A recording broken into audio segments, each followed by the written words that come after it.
Vamos. Hola, pues buenos días a todos. En primer lugar, agradeceros que hayáis podido asistir a esta jornada sobre el proyecto de ley para la reforma de la ley concursal. Yo creo que muchos de vosotros me conocen. Para quien no me conozca, soy Antonio Moreno, responsable de la línea de deuda en AFI. Y bueno, estamos muy contentos de poder volver a estar juntos, de poder volver a tener este tipo de reuniones, que evidentemente con el tema de la pandemia se han tenido que reducir, pero que creemos que es interesante volver a llevarlas a cabo. Sin problema. Bueno, como sabéis, el tema del día es la posible reforma de la ley concursal. En las últimas fechas, muchos clientes se nos han ido acercando para preguntarnos qué pensábamos acerca de ello, con preocupación, con interés, dudas, cómo les iba a afectar en el día a día. Y por otro lado, en los múltiples procesos que tenemos con algunos de vosotros, fondos, acreedores financieros, etcétera, también nos trasladaréis vuestra preocupación al respecto, sobre todo en el sentido de cómo me va a afectar a mí, cuáles son los cambios más profundos que se están realizando y si en realidad esta reforma va a tener un impacto en mi día a día. Por eso decidimos organizar esta jornada para intentar llevar a tierra un poco pues, todo lo que estamos oyendo todos en prensa acerca de las modificaciones que se están planteando. Para ello, contamos con un elenco de participantes, yo creo que excelente, que os voy a pasar a presentar. En primer lugar tenemos a María Romero, socia de Economía de AFI. A María le pedimos que estuviera con nosotros y aceptó amablemente para que nos diera una serie de pinceladas sobre el entorno macroeconómico de España, porque pensamos que es interesante, sobre todo aprovechando un poco pues, toda la capacidad que sabéis que tiene AFI en temas de informes económicos, tener claro cuál es el entorno en el que se va a desarrollar esta reforma de la ley concursal. Adicionalmente, para la parte legal, contamos con un nutrido grupo de abogados de excelente reputación. Muchos de ellos les conozco desde hace años, son excelentes técnicamente, pero sobre todo desde mi punto de vista tienen una capacidad de sintetizar todos estos vericuetos legales, temas farragosos que todos conocemos en un lenguaje coloquial que sea entendible para el resto de los mortales. ¿De acuerdo? Porque cuando se ponen a discutir de temas legales entre ellos pueden estar hablando durante 3 horas y se entienden entre ellos, pero el resto pues, nos queda un poquito alejado. Por tanto, quiero agradecer vuestra presencia y os voy a pasar a presentar. Tenemos con nosotros a Ramón Fernández, socio de Ramón y Cajal Abogados, Carlos Gutiérrez, socio de Rosetta, Abraham Nájera, socio de Saida, Cándido Pérez, socio de Ramón y Cajal Abogados, y Guillermo Prada, socio de Prada y Gallos. Respecto a la jornada, lo que hemos intentado es hacerla de la manera más amena posible. ¿De acuerdo? Vamos a intentar aterrizar en un lenguaje que sea comprensible de todos los cambios fundamentales que se están planteando en este proyecto de ley de reforma de la ley concursal. La primera parte, después de la intervención de María, estará sobre todo enfocado, le realizaremos una serie de preguntas a cada uno de los invitados para que a través de sus respuestas sean capaces de darnos las principales líneas maestras de este proyecto. Sabéis, la ley está aprobada, hay multitud de enmiendas, etcétera, pero yo creo que es interesante ir aterrizando lo que nos podemos encontrar en el futuro. Y luego, en una segunda parte de la jornada, intentaremos de alguna forma debatir diferentes temas. Desde que nosotros lanzamos la invitación a todos vosotros, los que estéis aquí presencialmente y los que nos están siguiendo por streaming, muchos de vosotros os habéis trasladado dudas al trasladársela a los invitados. En este sentido, probablemente muchas preguntas van a quedar respondidas durante las intervenciones de los invitados, pero sí que es verdad que algunas podrán quedar en el tintero. Y esas serán las que nosotros trasladaremos durante el momento de debate. Os animo a participar, esto es muy interesante si participáis y planteáis vuestras dudas, porque el objetivo de la jornada es llevarlo al día a día, llevarlo a lo que me preocupa a mí, preocuparnos de temas legales, sino en qué me va a afectar realmente a mí en mi día a día. Bueno, yo creo que sin más, de nuevo agradeceros vuestra asistencia y le voy a dar paso a María para que nos cuente un poco el entorno de la crisis.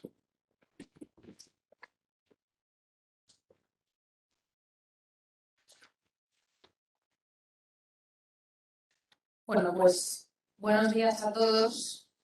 La verdad es que dedicar estos 10-15 minutos a esbozar lo que pensamos desde AFI, ¿no?, que pueda pasar en los próximos meses es un ejercicio arriesgado, ¿no?, pero no por ello menos interesante, ¿no? Los momentos que atravesamos económicos, financieros, en la actualidad son cuanto menos convulsos y la incertidumbre que sobrevuela pues nos obliga en la casa en la que estamos a esbozar escenarios económicos. Yo lo que voy a mostrar a partir de ahora es, bueno, qué es lo que ha sucedido, cómo ha evolucionado recientemente la economía española con los últimos datos que tenemos encima de la mesa y qué es lo que cabe esperar en los 2-3 próximos años, que es el momento en el que pues, esta reforma entrará probablemente en vigor y bueno, pues, supondrá bueno, pues, unas nuevas reglas del juego, sobre todo para el nuevo entorno empresarial, ¿no? Pero el entorno económico, la verdad, como decía, es convulso.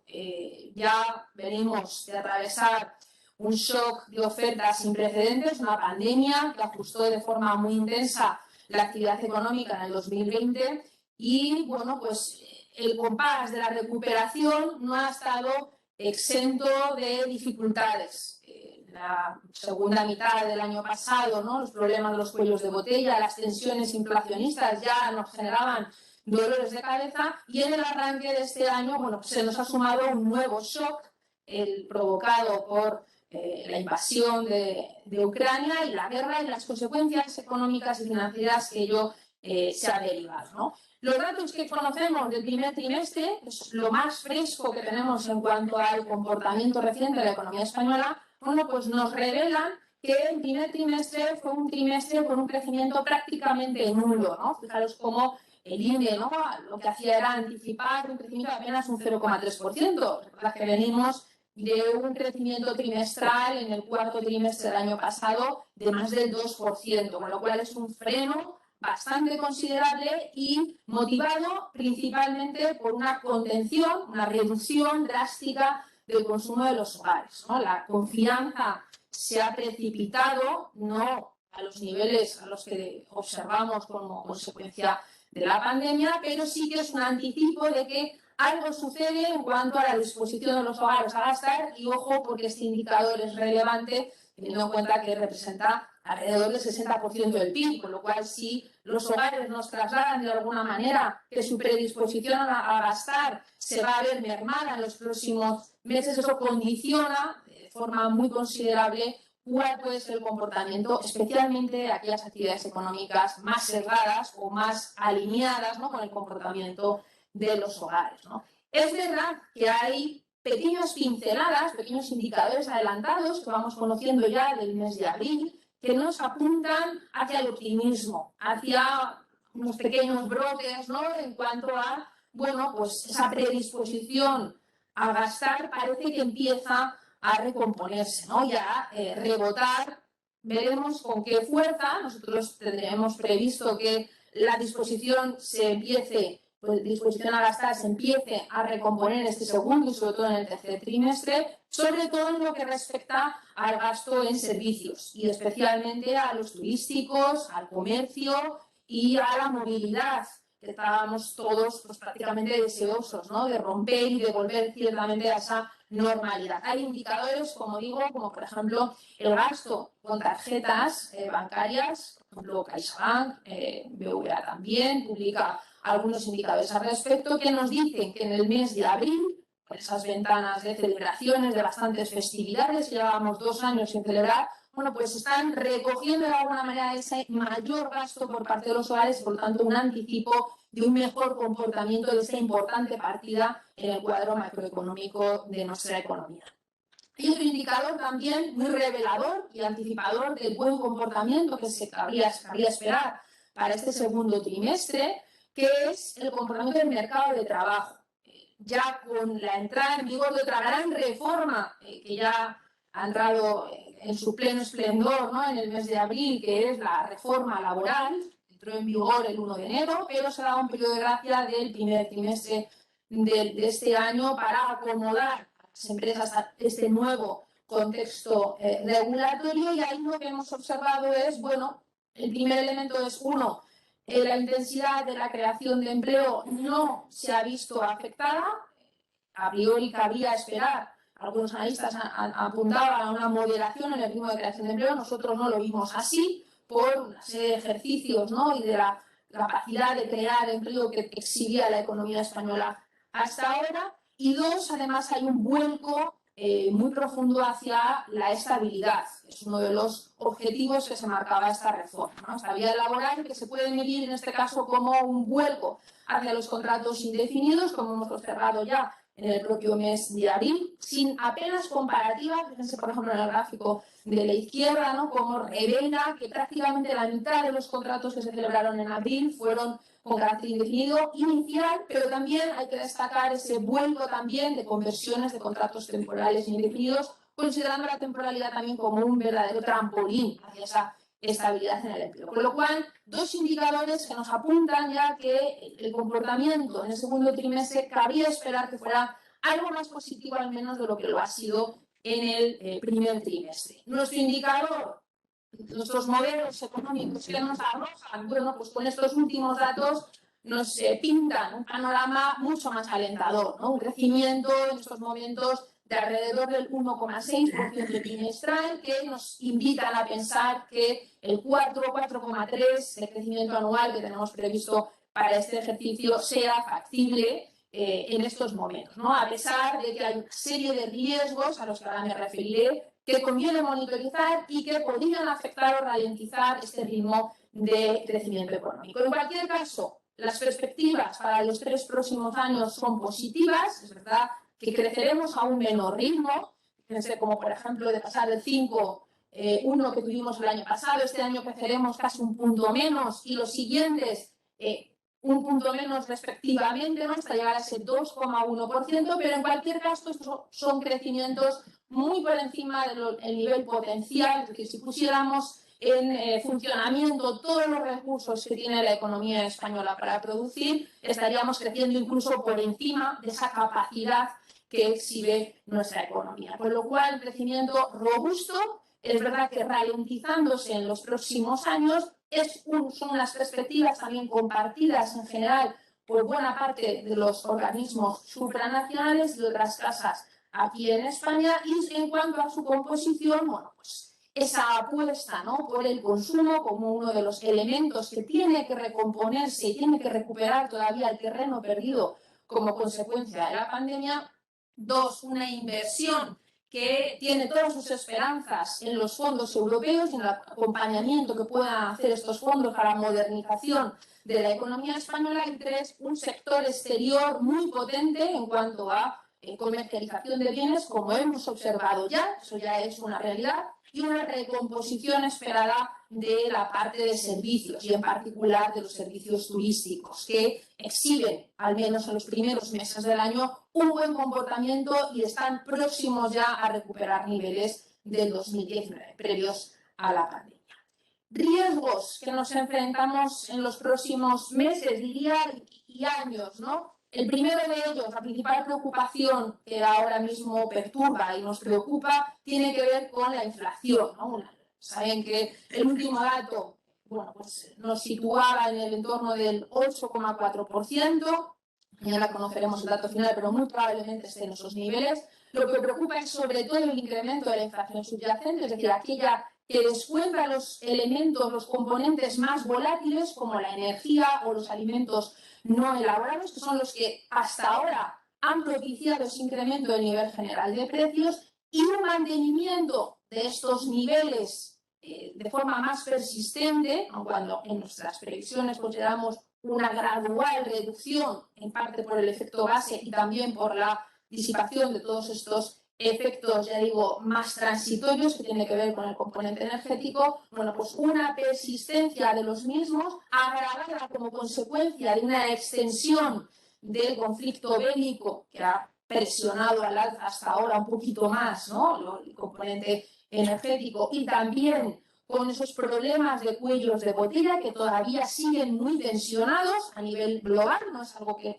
afecte solo a la economía española. Bueno, pues podría terminar por mermar la capacidad de crecimiento del consumo, ¿no? Por cada punto porcentual de incremento de la inflación subyacente, como simplemente hemos visto en el salto de marzo a abril, con ese punto adicional, ese saltito del 3,4 al 4,4, merma la capacidad adquisitiva de los hogares y, por lo tanto, reduce también las posibilidades de consumo. Como decía justo antes, uno de los componentes más relevantes. Pero es que además también hay que tener en cuenta otros efectos, los llamados efectos de segunda ronda, los temidos efectos colaterales, daños colaterales que pueden derivarse también de estas presiones inflacionistas y que van en la línea, bueno, pues de revisiones salariales que aumenten más los costes laborales y que entorpezcan más la recuperación, especialmente de aquellas empresas que han podido pasarlo peor en estos 2 últimos años, ¿no?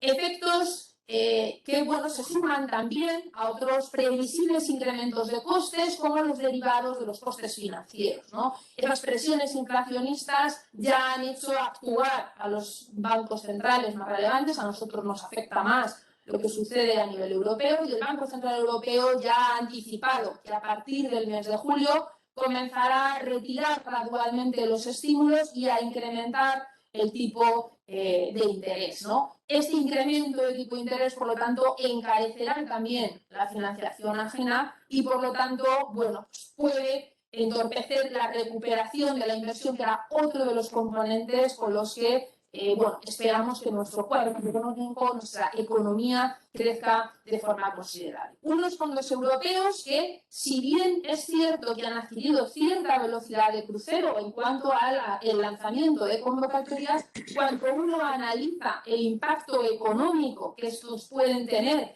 sobre nuestra actividad, bueno, pues llega a la conclusión de que al menos con las convocatorias lanzadas hasta prácticamente la semana pasada, el impacto económico que esto tendría sobre este ejercicio, sobre el 2022 y sobre el 2023, sería muy moderado, ¿no? Permítanme la expresión, muy moderado, sobre todo si lo comparamos con todo el volumen de financiación presupuestada que se ejecutará, pero que en términos de ejecución de impacto en la actividad económica se puede demorar mucho más en el tiempo y sería deseable una mayor aceleración, una mayor tracción en cuanto a este ritmo.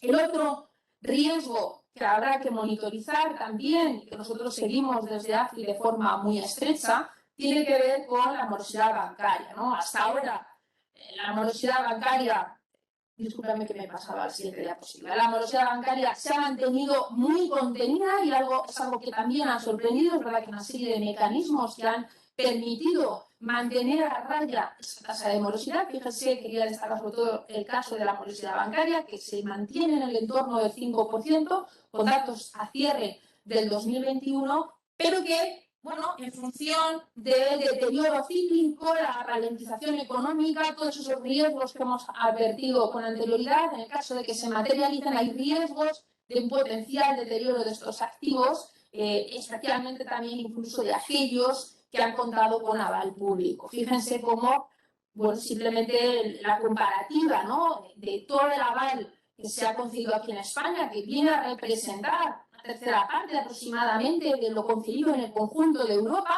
Esto es muy superior al tamaño que tiene, incluso en términos relativos, nuestro sistema bancario con respecto al sistema bancario europeo. Hay que destacar que el perfil de riesgo más o menos sigue siendo el mismo a cierre del 2021, pero hay que destacar también que el incremento del perfil de riesgo más negativo, el Stage 2, que es aquel que está, antes se llamaba clasificación subestándar, ahora riesgo en vigilancia especial, y el dudoso sobre todo, que es el que más preocupa, bueno, en España se ha multiplicado por 4 veces, mientras que en Europa se ha multiplicado solo por 3 veces, ¿no? Ese deterioro puede responder a un exceso de prudencia en cuanto a clasificación de riesgos, pero desde luego que un potencial deterioro de estos activos puede tener un impacto más severo en nuestro sistema bancario, básicamente como consecuencia de esa mayor disposición y ese mayor saldo vivo que exhiben ahora mismo en nuestro sistema en términos comparados con Europa. Un ejercicio que hemos hecho recientemente en AFI, en nuestro departamento, nuestra área de banca, de qué es lo que podría pasar, ¿no? Un ejercicio de what if, ¿no? ¿Qué podría suceder si esa posibilidad o probabilidad de transición hacia crédito dudoso y esa posibilidad de arrastre hacia otra serie de operaciones que exhiba el cliente que no hayan contado con ese aval público, bueno, pues nos llevaría a pensar que en el peor de los escenarios, es decir, aquel que provoque una probabilidad de transición hacia dudosos de la orden del 40%, algo superior a la probabilidad que se ha observado hasta ahora, según los últimos informes de estabilidad del Banco de España, y un multiplicador de arrastre que multiplique por 2,5 veces ese contagio hacia el resto de operaciones de cliente, pues nos derivaría en un incremento de la tasa de morosidad de casi 4 puntos porcentuales versus el 5% al que yo mencionaba justo antes. Es decir, casi podría llegar hasta duplicar, ¿no?, la tasa de mora actual. Eso en un contexto en el cual, como decía, las perspectivas económicas que nosotros dibujamos se deterioren mucho más como consecuencia de esos efectos de riesgo a los que yo me refería, y las actividades económicas, especialmente aquellas que tienen todavía camino por recorrer en esa recuperación de ese shock que le provocó la pandemia y con posterioridad le puede provocar también la guerra, pues no permita restablecer esa capacidad productiva, esa capacidad de pago y por lo tanto derive, ¿no?, en esos deterioros de activos bancarios que a toda costa habrá que evitar, pero que sin duda todo este escenario será el que dibujará el nuevo contexto en el que se enmarque la nueva reforma de la ley concursal. Y yo me quedo aquí a su disposición si hay algunas dudas, preguntas, ahora o después de finalizar la sesión.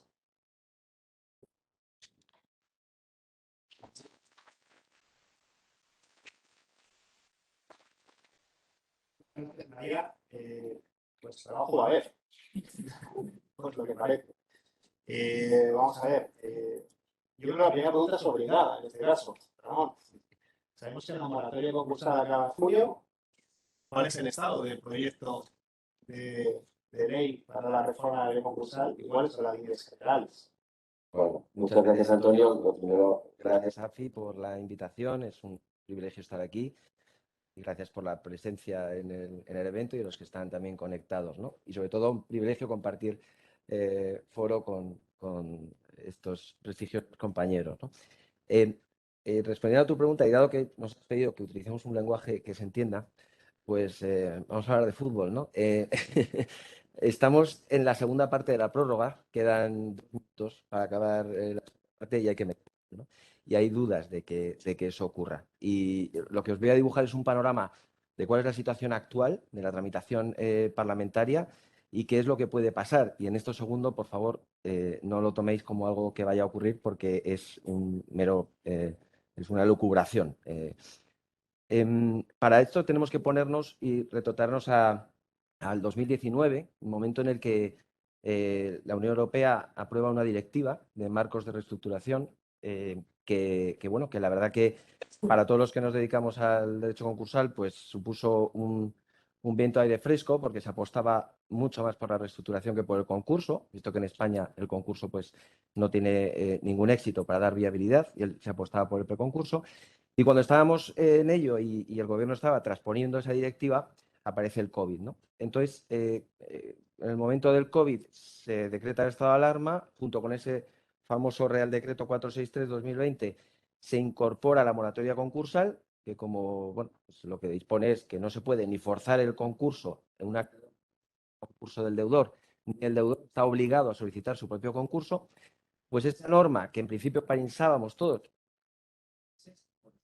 ya está en vigor, es de las pocas normas del COVID que todavía y que finaliza el 30 de junio en apenas 50 días, 40 y tantos días, ¿no?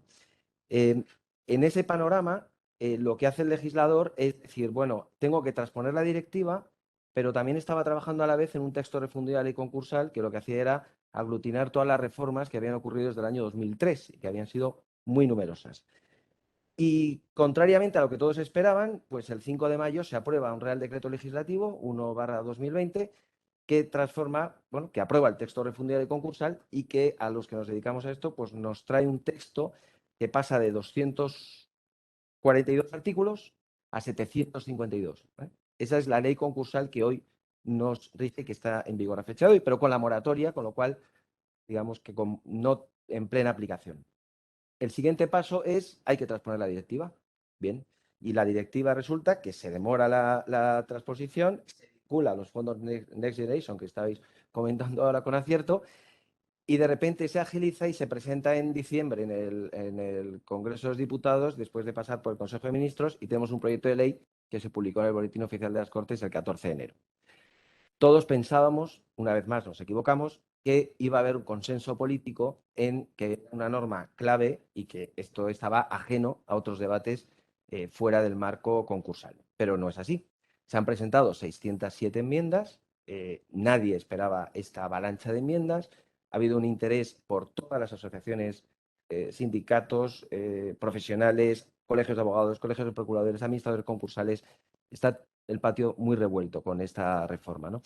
Y la situación actual es que tenemos que el 30 de junio vence la moratoria concursal, la tramitación parlamentaria de las enmiendas se ha iniciado, el texto ahora mismo está en el Ministerio de Economía y la Agencia Tributaria evaluando esas enmiendas, que el periodo de sesiones del mes de junio es muy limitado porque por la convocatoria de elecciones autonómicas en Andalucía, una semana no hay actividad parlamentaria. En definitiva, es muy complicado que se puedan tramitar las enmiendas antes del 30 de junio. Entonces, aquí la pregunta es, ¿qué hacemos?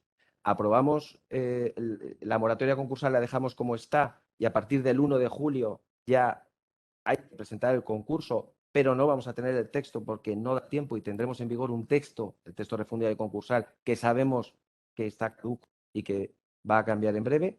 ¿O bien prorrogamos el plazo de la moratoria? Bueno, en mi opinión, creo que hay tanto interés en sacar adelante esta norma, sobre todo por la parte que se va a analizar posteriormente, que es del libro segundo, que es la reestructuración, que no se descarta que esto salga adelante sin que salga ninguna enmienda de las que se han planteado respecto al libro tercero, que es el de las micropymes, que ha generado mucha controversia, y que esto lleve a una ley, pues fundamentalmente del libro primero y libro segundo. Las novedades, y dedico un minuto a esto, muy gruesas para que luego se desarrollen. La ley concursal, el proyecto tiene 3 libros. El libro primero es el derecho concursal entendido, que hemos entendido siempre hasta ahora, de toda la vida, de convenio o liquidación. Ahí las novedades fundamentales son el PRIPAC, que es la venta de unidad productiva por la que se apuesta de una forma decidida, por fin, cogiendo todo lo que los juzgados de Madrid y Barcelona han ido labrando durante los últimos años. Y la pieza de calificación, que luego, si da tiempo, pues comentamos, la responsabilidad de administradores, que hay algunos cambios importantes. Libro segundo, plan de reestructuración. No digo nada porque se va a analizar posteriormente, pero esa es, digamos, es la estrella de la reforma. Y el libro tercero, las micropymes, sinceramente, creo que merece la pena hacer alusión a ella porque ha despertado tanta controversia que es muy probable que no salga adelante o que si sale, salga con moratorias anuales por tema de que no hay suficiente presupuesto para acometer las reformas tecnológicas que hace falta para que se implementen. Y hasta aquí me quedo. Vale, planes de reestructuración, Carlos. Hasta la fecha, nosotros, cuando estamos en los planes de reestructuración, sabemos cuándo empiezan, no tenemos muy claro cuándo van a acabar. Habitualmente se necesita un marco estable, se jugaba con las standstill en algunos casos, a veces no se firmaban las standstill porque tardaban más tiempo en firmar las standstill que firmar la propia refinanciación. En algún tipo de casos, las compañías iban al famoso antiguo 5 bis, que era un marco que ya todos conocíamos, para darse un tiempo para llegar a las negociaciones. ¿Cómo queda esto en este proyecto? ¿Y cuáles son las ideas que tú destacarías acerca de la nueva situación? Muy bien, pues muchas gracias, Antonio. Muchas gracias también a AFI, en primer lugar, por la invitación y por permitirnos hablar esta mañana en un ambiente ya casi entre no diré que entre amigos, pero sí entre conocidos, porque muchos de los que estamos aquí nos conocemos, y poder discutir de esto intentando aterrizarlo como nos pides. Pues la verdad, Antonio, es que viendo en profundidad la reforma, hoy vamos a hablar mucho de algo que ya se oye en cualquiera de estos foros a los que seguro estáis asistiendo, es verdaderamente se produce un cambio de paradigma. Y eso oiremos hablar a lo largo de la jornada muchísimo tiempo. Yo, en vez de hacer alusiones a fútbol y a los minutos de descuento, bueno, voy a hacer alusión a la literatura. Y es que recuerdo una cosa que me dijo a mí uno de mis primeros maestros en uno de mis primeros despachos, veía Pompeo a su vez un joven novelista y cuando le enseñé un escrito me dijo su escrito lo que tiene de bueno no es original y lo que tiene de original no es bueno.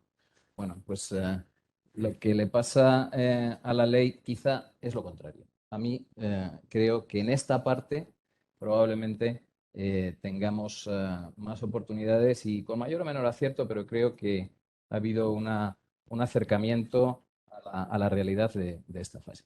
¿Qué teníamos y qué tenemos? El 5 bis, yo creo que hablaremos durante generaciones del 5 bis. Es decir, seguiremos hablando del 5 bis para que todos sepamos en qué marco estamos. El 5 bis es hoy el 583. La verdad es que supuso una novedad muy importante cuando se introdujo en nuestra legislación.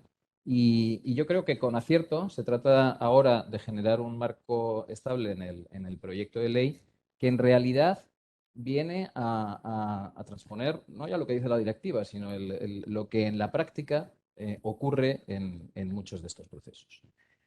Me preguntaba antes, ¿se nos complica la vida? Un poco.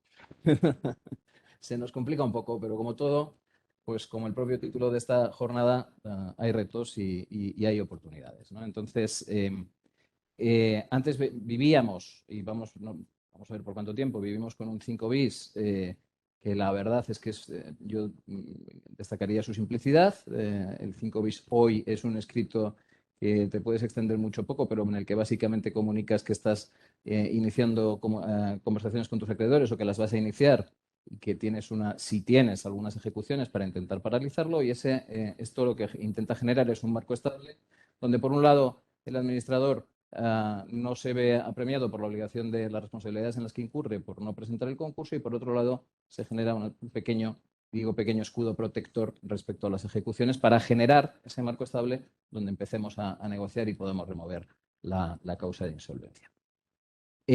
Fundamentalmente antes, el 5 bis 583 y siguientes, con el régimen que tenemos hoy en cuanto a las ejecuciones, pues nos permite parar aquellas ejecuciones que caen sobre bienes y derechos necesarios para la continuidad de la actividad del deudor, fundamentalmente. Y en lo que se refiere a acreedores a créditos financieros, se establece una excepción en la que pueden ejecutar sus posiciones, siempre que no vayan contra bienes y derechos necesarios para la continuidad de la actividad, y salvo a su vez que un 51% de los acreedores del deudor manifieste que está promoviendo las negociaciones, que apoya las negociaciones y que se comprometen a no ejecutar. Yo no sé vosotros, pero este último artículo, esta última posibilidad prácticamente no ha sido aplicada en ningún caso por la dificultad que supone en esa fase. Y esto es básicamente la idea. Aquellos, y también para las entidades financieras, los que tienen créditos con hipotecas y con prendas, pues se daba esta paradoja de puedo iniciarlo, pero inicio la ejecución, pero paro, ¿no? Entonces, y luego ya veremos, con lo cual desactiva mucho. Eso es lo que tenemos hoy. ¿Qué tenemos ahora? Pues vamos a empezar con las complicaciones. La primera complicación es en sí mismo el escrito. Nosotros ahora presentábamos un 5 bis que nos podía llevar a redactarlo entre 1 hora y 1 hora y media. Depende de lo que nos quisiéramos extender. Ahora, el 5 bis ya se nos complica bastante porque se parece mucho más a una solicitud de declaración de concurso. No digo que sea así, pero nos obliga ya a preparar obliga al deudor a preparar esa comunicación con mucho contenido. Ya tiene que prepararla, y vamos a empezar a hablar de conceptos que hablaremos a lo largo del día. Tiene que prepararla, primero explicar las razones por las que se encuentra así, identificar aquellos acreedores a los que se va a dirigir, a los que va a afectar sus créditos, indicar el activo, indicar el pasivo, indicar las ejecuciones que tiene en marcha, indicar las causas que puedan afectar al proceso de negociación, algo bastante más complejo. Y importante, sobre todo para los asesores financieros, la posibilidad o la solicitud del nombramiento del experto independiente, del que también hablaremos a continuación. ¿Qué me gustaría destacar de esto? Hago un inciso en la identificación de aquellos acreedores a los que se va a dirigir en esas negociaciones, porque este sistema a partir de ahora va a ser flexible. Es decir, vamos a identificar a los primeros acreedores, pero estos, durante el proceso que dura la negociación, vamos a poder ir metiendo y sacando a acreedores en función de cómo vaya el proceso, lo cual genera una flexibilidad importante. A partir de ahí, luego, no me detengo en las cuestiones procesales, que quizá luego a partir de ahí, básicamente, el letrado de la Administración de Justicia, el secretario, si se cumplen los requisitos formales, da por hecha la comunicación. Importante, no hay que acreditar nada, nos dice expresamente el proyecto de ley, solamente hay que comunicarlo. Por tanto, cumplidos los requisitos formales, yo no tengo que justificar nada más. Hecha la comunicación, se produce la resolución en la que se admite la comunicación, y esto tiene dos efectos. Uno, pues básicamente se indica que se ha hecho la comunicación, quiénes son los acreedores afectados, el pasivo, etcétera, etcétera. Y lo más importante, la suspensión de aquellas ejecuciones que pudieran afectar a bienes y derechos necesarios para continuar la actividad, que es donde suelen estar normalmente nuestras hipotecas y nuestras prendas. Por tanto, no es donde la primera afectación que nos hace. Se mejora el régimen de comunicación porque lo que intenta la ley es decir, bueno, y ahora usted esto, comuníquelo el mismo día. Aquí hay mucho el mismo día, al día siguiente, muchas cosas que son declaraciones que el legislador hace fenomenalmente, que ya veremos cuando llegue al juzgado, y al secretario, al letrado de la Administración de Justicia le digan, ahora comunica usted al día siguiente. Bueno, después de cuando haya bajado el montón, ya veré cuándo lo comunico, ¿no? Entonces, bueno, se comunica y se comunica para que separen a los organismos donde se están ejecutando, a los juzgados donde se está ejecutando, para que se puedan suspender las ejecuciones. Y ya se establece una primera posibilidad de quien el perjudicado, entre comillas, por la paralización de la ejecución, pueda interponer ahí una primera oposición a esta, que luego, si queréis, desarrollamos en el debate. ¿Qué implica la comunicación? Pues para el deudor nada, el deudor y sus administradores pueden seguir operando con absoluta normalidad, y si se nombra al experto de reestructuraciones, pues tampoco pasa nada. El deudor vivirá con el experto de reestructuraciones, pero podrá seguir trabajando con normalidad.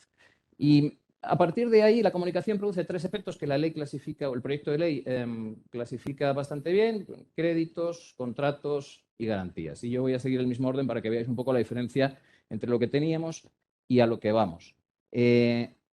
No hay diferencia en el tratamiento que teníamos respecto a los créditos a plazo, préstamos, créditos en los que tengan vencimientos. No va a haber una posibilidad de vencimiento anticipado por el mero hecho de la comunicación, nos recuerda la ley, y en ese régimen estamos como estábamos. ¿Qué nos diferencia respecto al régimen anterior? Pues una cuestión importante, que son las garantías a terceros, o las garantías de terceros, mejor dicho. Si el deudor tiene garantías de sus sociedades, de otras sociedades, avales de su sociedad matriz, de su sociedad hermana, o prendas o hipotecas de activos de sus sociedades del grupo, el régimen general, que esto también era igual antes, nos decía, podrá usted continuar con la ejecución con los terceros y ellos ya se subrogarán. Ahora, ojo, porque aquí nos dice, el deudor podrá solicitar que estas ejecuciones se paren, aunque sean de terceros, siempre que acredite que puede llevar a la insolvencia del deudor y del garante. Ojo con esto, porque también es otra posible suspensión. En cuanto a los contratos, me gustaría destacar un efecto que se produce en los contratos y que también creo que tendremos oportunidad de discutir, y es la continuidad de los contratos. Nos dice el proyecto de ley, se presenta la comunicación y los contratos, todos los contratos en general, continuarán su vida normal y no se podrá resolver, ni modificar, ni terminar anticipadamente un contrato porque se haya hecho la comunicación. Perfecto. Y también nos dice, ahora si hay un incumplimiento, son contratos con obligaciones recíprocas, pues esto seguirá también su régimen normal y usted podrá declarar vencido el contrato.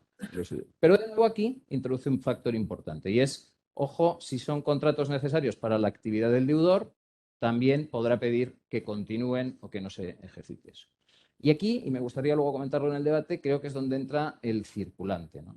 Ojo aquí, porque ¿dónde nos va a afectar esto? A las entidades financieras, pues nos va a afectar en los contratos, no en los de préstamo o crédito, pero sí en los contratos de factoring o de confirming, las líneas de avales, etcétera, etcétera, el circulante, que son contratos con obligaciones recíprocas, que probablemente voy a tener que seguir prestando con cierta normalidad, y creo que eso es una buena medida para garantizar que llega al buen fin de las negociaciones. Tercer capítulo. Bueno, me salto dos pinceladas, dejo aquí sobre los swaps y las garantías financieras. Nada de esto va a afectar a los swaps ni a las garantías financieras. que estén sujetas en el 5/2005, por tanto, seguirán su régimen y se podrán ejecutar normalmente y se podrán hacer los pagos de derivados, que sabéis que eso siempre ha sido una polémica respecto a cómo se clasificaban. Voy rápido con las garantías porque no quiero dejarme la parte de la prórroga, que son las dos o tres cuestiones fundamentales, ¿no? Córtame cuando... respecto a las garantías, sigue un régimen bastante parecido a lo que he explicado al principio, es decir, de nuevo, voy a dibujarlo en dos grandes grupos. Tenemos bienes y derechos necesarios para la actividad del deudor. Pues sobre estos no se pueden iniciar ejecuciones y si las iniciadas se suspenden, pero la gran novedad ahora es, ojo, que el deudor ahora sí nos puede solicitar que la suspensión o la prohibición de inicio de ejecuciones vaya no solo contra estos bienes y derechos necesarios, sino contra cualquier otro que sea necesario para el buen fin de la negociación. Y ya nos abre aquí unas posibilidades extraordinarias. Y además nos dice, solo podré parar todos, algunos acreedores o todos o algunas de las clases de acreedores, que luego Cándido nos explicará bien las clases de acreedores, ¿no? Entonces, aquí esta es una gran novedad y nos va a paralizar. Si tenemos experto independiente, tendremos que recoger el informe favorable del experto independiente a la paralización de las ejecuciones. Importante. Conclusión, si yo fuera el deudor no nombraría al experto independiente, ¿eh? ¿Para qué me voy a...? Que no quiero buscar informes favorables. Voy acabando con las dos novedades finales sobre este. Bueno, perdonadme. Importante, ejecución, garantías reales. Decía antes, es el arranco y paro, ¿no?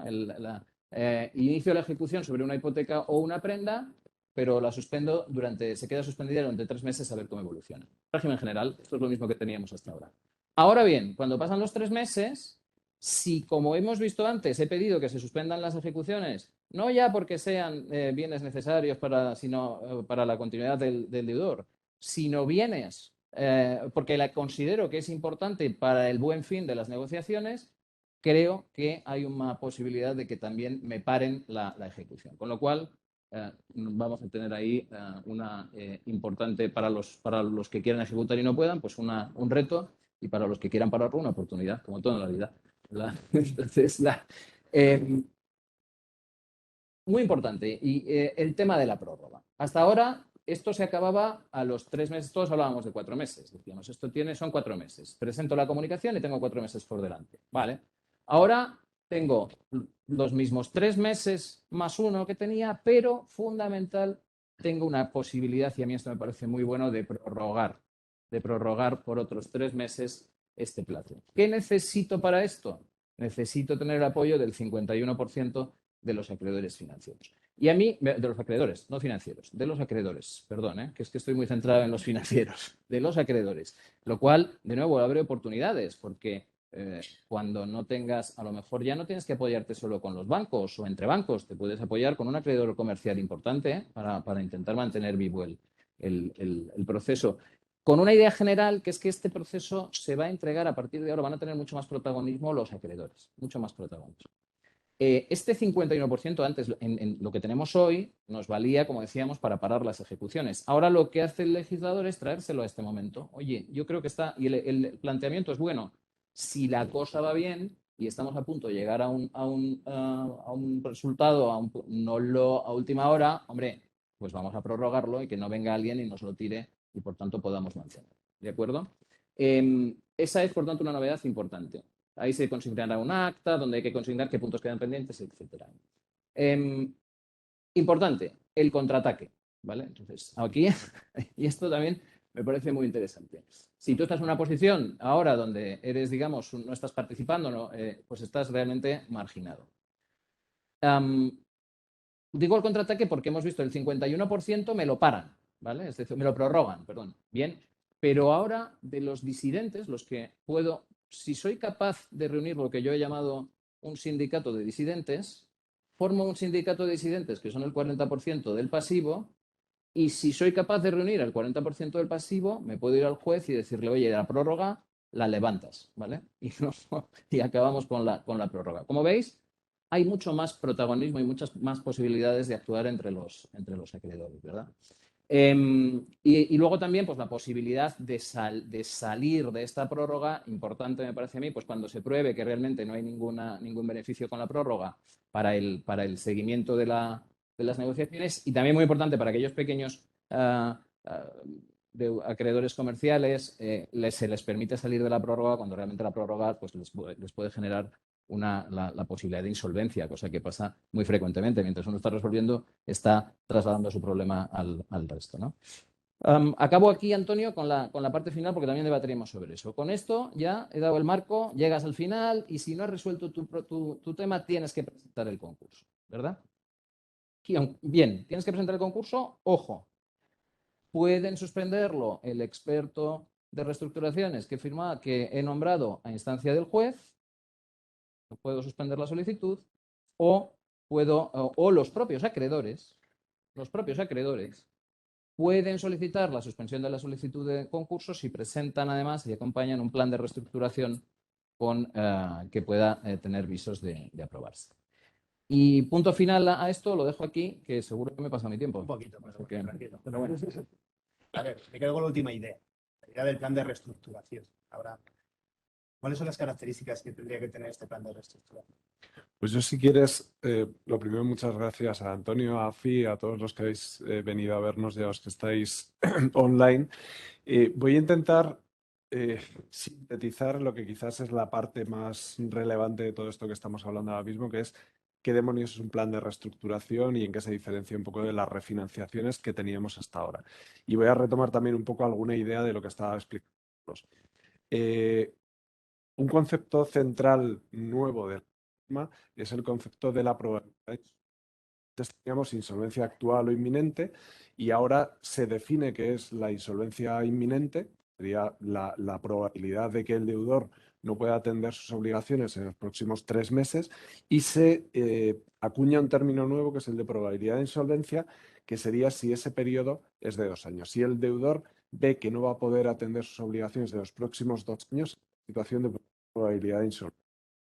Y eso permite, por ejemplo, pues acudir a la comunicación de apertura de negociaciones, pero también nos deja ahí un límite entre esos 3 y los 2 años donde se puede jugar, y estar en una situación o en otra será muy importante para muchos de los efectos de la negociación y de la posterior homologación y demás. Pues yo creo que es importante tener en cuenta ese horizonte temporal yo creo que está bien pensado, porque la idea es proteger y tutelar una serie de procesos que antes todavía estábamos lejos de la insolvencia y, pues bueno, podía hacer una refinanciación, pero no tenía probabilidad de ser protegida, y ahora parece que sí. ¿Qué ocurre? Que, ya digo, está muy bien, es muy interesante, pero si lo pones en conexión con lo que estaba comentando Carlos, que sigue siendo en esencia en algunas cosas el viejo régimen, ¿no? De qué hago con la comunicación de la apertura de negociaciones, proteger la compañía y las negociaciones de ciertas ejecuciones y, digamos, evitar que la compañía tenga que presentar el concurso. ¿Tiene ese sentido cuando yo estoy viendo que igual no puedo pagar en 2 años?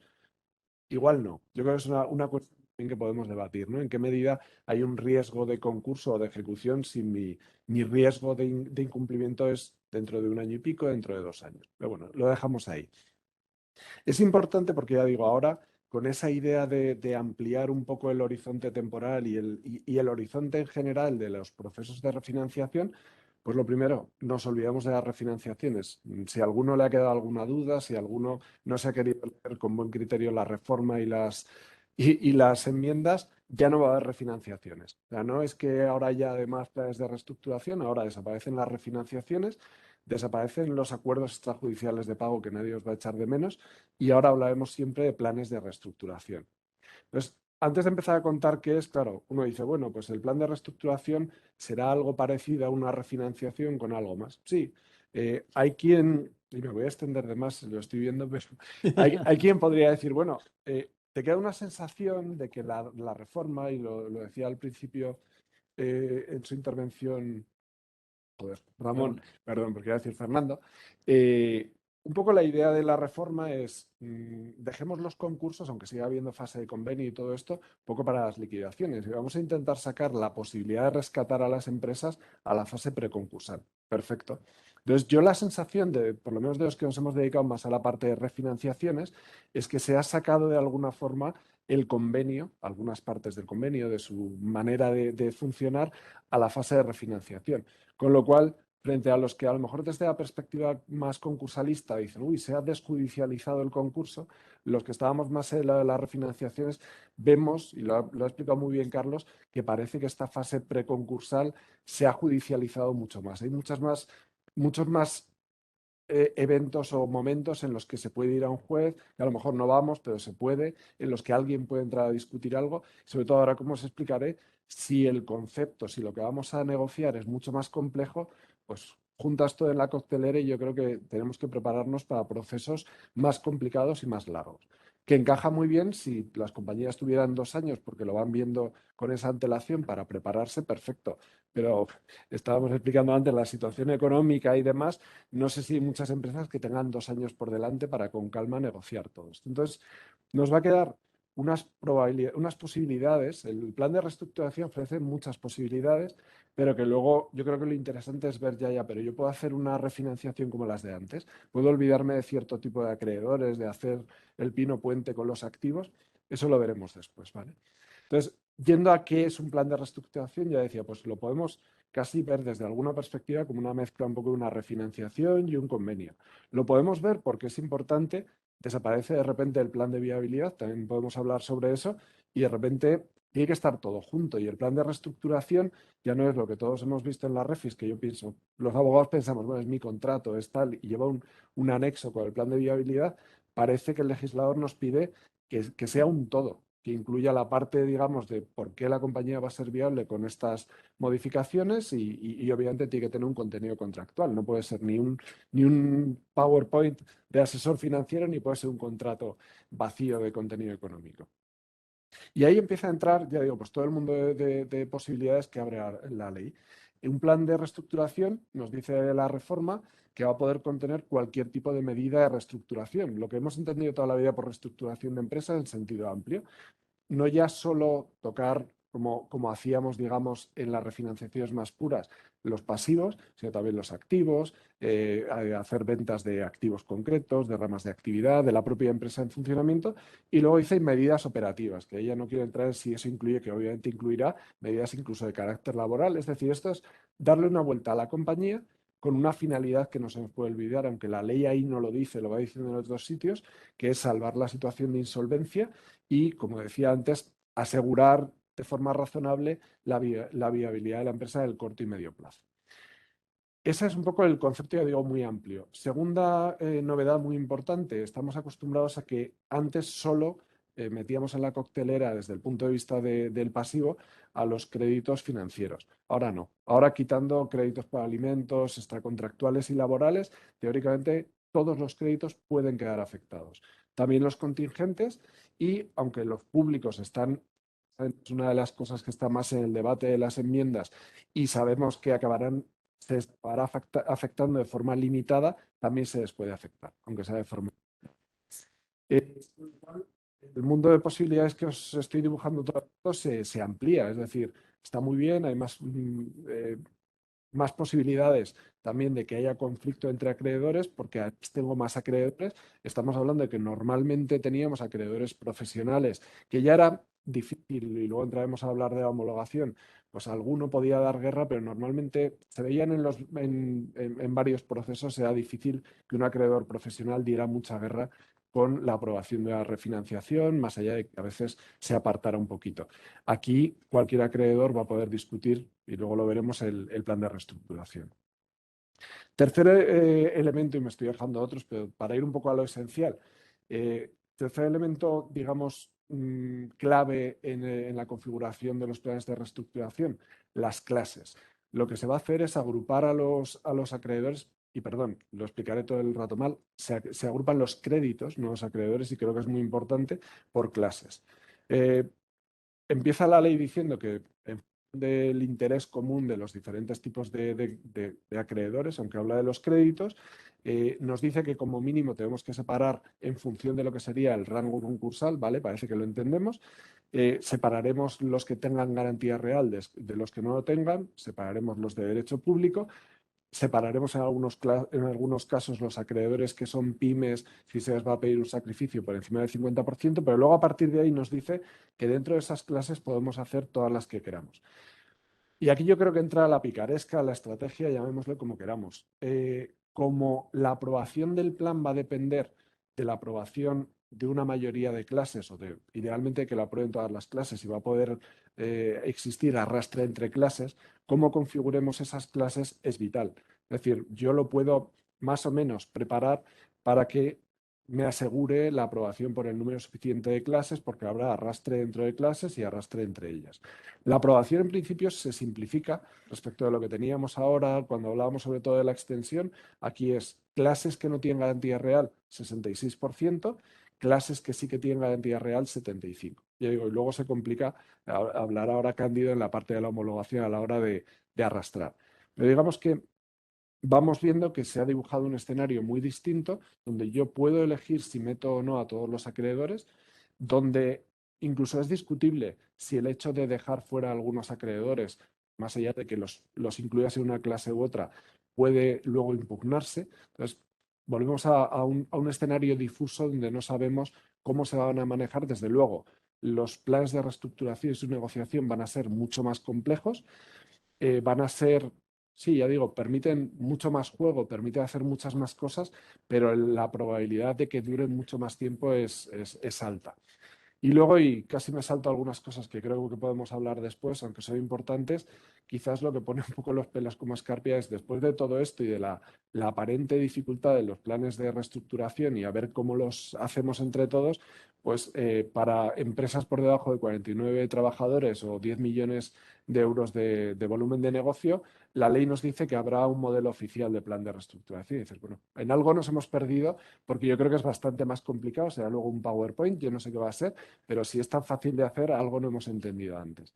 Y eso es un poco el escenario, digamos, de lo que nos podemos encontrar. Es más amplio, podemos hablar y hablaremos seguro después de muchas más cosas. Nos hemos dejado al experto en reestructuraciones que no ha aparecido por aquí, pero es un poco la foto, digamos, global. Luego hay comunicaciones que hay que hacer. Yo diría que quizás lo que más despista, y vuelvo a la idea inicial ya para dejarlo, es en ese cruce entre refinanciación y convenio, la ley habla constantemente de voto, de voto. Y no estamos acostumbrados, yo creo que en las refinanciaciones sabemos que se aprueba por una mayoría de tal, que conseguimos que firmen el contrato tantos acreedores, pero no había votaciones como tal. Pero la ley, cuando me configura esas clases por créditos, donde yo voy a tener acreedores que están en varias clases, que pueden votar de forma distinta en diferentes clases, claro, eso no lo arreglas diciendo firmad. Teóricamente hay que votar, y tiene que votar aquí, tiene que votar allí. Entonces yo creo que eso de nuevo complica y nos lleva a un escenario de planes de reestructuración que no se parecen tanto a las refinanciaciones como querríamos y que a ver si somos capaces de reconducir. Me quedo con la última idea, ¿vale? La idea de la homologación. Hasta ahora, hasta la fecha, yo creo que teníamos todos claro cómo se realizaban las homologaciones, teníamos claro los porcentajes sobre la parte de los pasivos, etcétera. Teníamos claro cuándo se podía impugnar y cuándo no. Solamente había dos opciones, sacrificio desproporcionado o no cumplo porcentajes. ¿Cómo queda ahora todo esto? Bueno, muchas gracias, Antonio. Muchas gracias, Api, asistentes.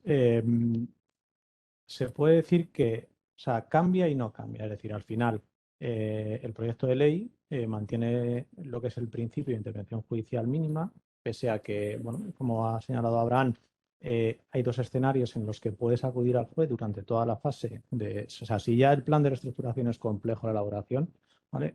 Puedes, vamos a decir, ir poniendo tic en tu lista para ir quemando etapas y garantizándote durante todo el procedimiento, como es la asistencia al juez solicitando la designación del experto en la reestructuración, con independencia de que puedes tener interés o no de cara al informe, y asimismo la formación de las clases. Es decir, la complejidad que señalaba Abraham en cuanto a la formación de las clases, te encuentras con que, bueno, picaresca o no, estrategia de acreedores o no, tú puedes poner encima de la mesa una estructura, ir al juez, el juez te la bendice y luego en el momento posterior de la impugnación no se va a poder utilizar el argumento de la incorrecta formación de las clases como elemento para impugnar el plan. ¿vale? No obstante, el principio que prima es la intervención judicial mínima en el sentido de adelgazamos la parte de concurso, a lo mejor estamos judicializando de alguna forma, pero le atribuimos al juez unas actuaciones muy puntuales, imputándole la principal participación a la finalización del proceso del plan de reestructuración, que es la homologación, ¿vale? Tú te coges el plan de reestructuración, lo homologas con el consiguiente arrastre, es decir, lo que tradicionalmente tenemos, pues la extensión de efectos a acreedores disidentes, y una novedad muy importante en el proyecto de ley es que se pueden llegar a extender igualmente los efectos a los socios del deudor, persona jurídica, bajo el cumplimiento de una serie de requisitos y una serie de circunstancias. Lo señalaba ya Abraham antes, y un poco en línea con lo que dice Carlos, igual que durante generaciones hablaremos de 5 bis, ¿vale?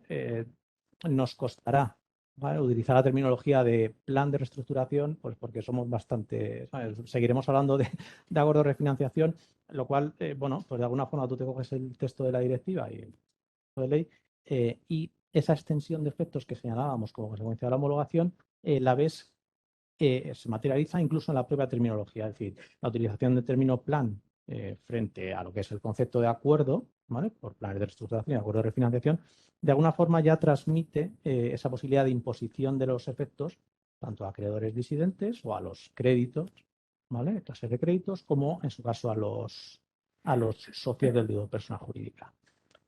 Antes de entrar previamente en lo que es el procedimiento de homologación y la impugnación, si tú te coges el texto, te lleva a hacerte una pregunta, y es: ¿cuándo tengo que homologar un plan de reestructuración? ¿Vale? En este sentido, el proyecto de ley, o sea, es bastante claro porque te arroja 3 escenarios principales, y es: 1, quiero extender los efectos a los titulares de créditos, a los acreedores disidentes o a los socios que hayan votado en contra del plan de reestructuración. En segundo lugar, el objetivo es resolver en determinados contratos en interés de la reestructuración. O bien establece una tercera categoría, que es cuando se pretende proteger, o la búsqueda la homologación va de cara a obtener la protección de la financiación interina o de la nueva financiación, así como, y esto es lo que muchas veces utilizábamos en los acuerdos de refinanciación, de oye, hemos firmado, vale, pero ¿y todo lo que voy a hacer a posteriori queda protegido o no? Bueno, pues hace una referencia al proyecto a todos aquellos actos, negocios, operaciones que traigan causa o que sean consecuencia del contenido del plan de reestructuración. Y asimismo, oye, otorgarle a esa financiación interna y a la nueva financiación una preferencia en el cobro, ¿vale? Una vez que dices, vale, ya tengo claro cuándo tengo que homologar. Tú tengo que decir qué requisitos van a necesitarse para que el plan sea homologable, al margen de luego las causas de una posible impugnación. Bueno, pues es sencillo. El primero, y lo adelantaba Abraham, es el decir, el deudor tiene que encontrarse en una situación de probabilidad de insolvencia, con ese escenario de 2 años, o en insolvencia inminente. O incluso se prevé la posibilidad de que tú homologues un plan de reestructuración cuando el deudor se encuentre en insolvencia actual, con un horizonte temporal, y es que no haya sido admitida a trámite la solicitud de concurso voluntario del propio deudor. Adicionalmente a ese presupuesto objetivo, de cara a la posible homologación del plan, el proyecto te pone encima de la mesa una serie de requisitos adicionales, que es, oye, pues el contenido mínimo del plan, pues contenido, forma, que haya sido efectivamente notificado a todos los acreedores, que las clases, la formación de las clases haya sido correctamente realizada, y luego que dentro de cada clase, que lo señalaba bien Abraham, al final tú puedes coger y decir, oye, yo he separado las clases acreedores con garantía real, acreedores sin garantía real, pero dentro de cada clase, ¿vale?, tiene que haber un tratamiento paritario entre los acreedores que conforman esa clase. Eso es un requisito. Si no, pues ya empezamos mal, ¿vale? O sea, luego el hecho de ofrecer la posibilidad de que los planes puedan ser votados favorablemente por la totalidad de acreedores y los socios o no, pone de manifiesto cómo tanto la directiva y el proyecto hacen una especie de doble clasificación de tipología de planes en relación a lo que se podría denominar como planes consensuados que han sido votados favorablemente por la totalidad, o planes no consensuados en los que hay determinadas clases de acreedores o incluso los socios que no hayan votado a favor. La homologación lo que te permite, como decía antes, es arrastrar, ¿vale?, extender los efectos del plan a todos esos intervinientes que hayan votado en contra, que no hayan votado. En relación a las clases, cuando hablas de las mayorías, Sí. Ahora nosotros hacemos mayoría por importe de pasivos. Sí. Vale. En este caso, ¿de qué estamos hablando? ¿Estamos hablando de importe de pasivos o estamos hablando de mayoría de clases? No, o sea, para la aprobación del plan se requiere mayoría de clases. Es Es decir, decir, las clases pueden ser infinitas. Es decir, las tenemos clases clase pueden de ser garantía real, clase infinitas. no garantía real y luego vamos a clasificar Eso dentro de cada uno infinitas clases. Entonces necesitamos mayoría de clases. correcto. Si tengo 30 clases, 16. Eso es. A partir de ahí el plan se ha aprobado. Otra cosa luego ya es, oye, vale, yo ya lo tengo aprobado, ahora, ¿qué pasa a aquellos que no han votado a favor del plan? Ya sean Se acreedores. podría impugnar porque dicen que las Correcto. clases están mal hechas, a no ser que haya sido el juez al principio. Eso es. Si has pasado por el juez, pues oye, ya te has quitado ese trámite. ¿Puedes ralentizar o puedes extender el plan de reestructuración? Sí. Pero bueno, oye, puedes ir cogiendo un poquito de confort por el camino y evitarte luego una causa de impugnación. Entonces, como te señalaba, ese potencial arrastre a aquellos acreedores o socios del deudor que no hayan votado a favor puede producirse en función, o sea, tendrá lugar con un carácter intraclases, en el escenario en el que el plan haya sido votado por la totalidad de acreedores y por los socios del deudor, respecto al cual esos efectos del plan de reestructuración van a aplicarse o van a extenderse a los acreedores que dentro de cada clase hayan votado en contra. Lo que decía Abraham, oye, vale, tengo una clase. Antes señalábamos, oye, ¿firmas o no firmas? Y como bien señalas tú, ¿se obtienen las mayorías o no se obtienen las mayorías? Y todos están contentos y ya sabíamos, teníamos la foto clara. Ahora, esa votación inicial, dentro de cada clase, pues te puedes encontrar que hay 2 o 3 acreedores integrantes de una clase determinada que han votado en contra. Bueno, pues a eso se les extiende, evidentemente. Si hay mayoría dentro de la clase. Si hay mayoría dentro de la clase, ¿vale? Esa clase computa como voto favorable y se produce, vamos a decir, un arrastre intraclases.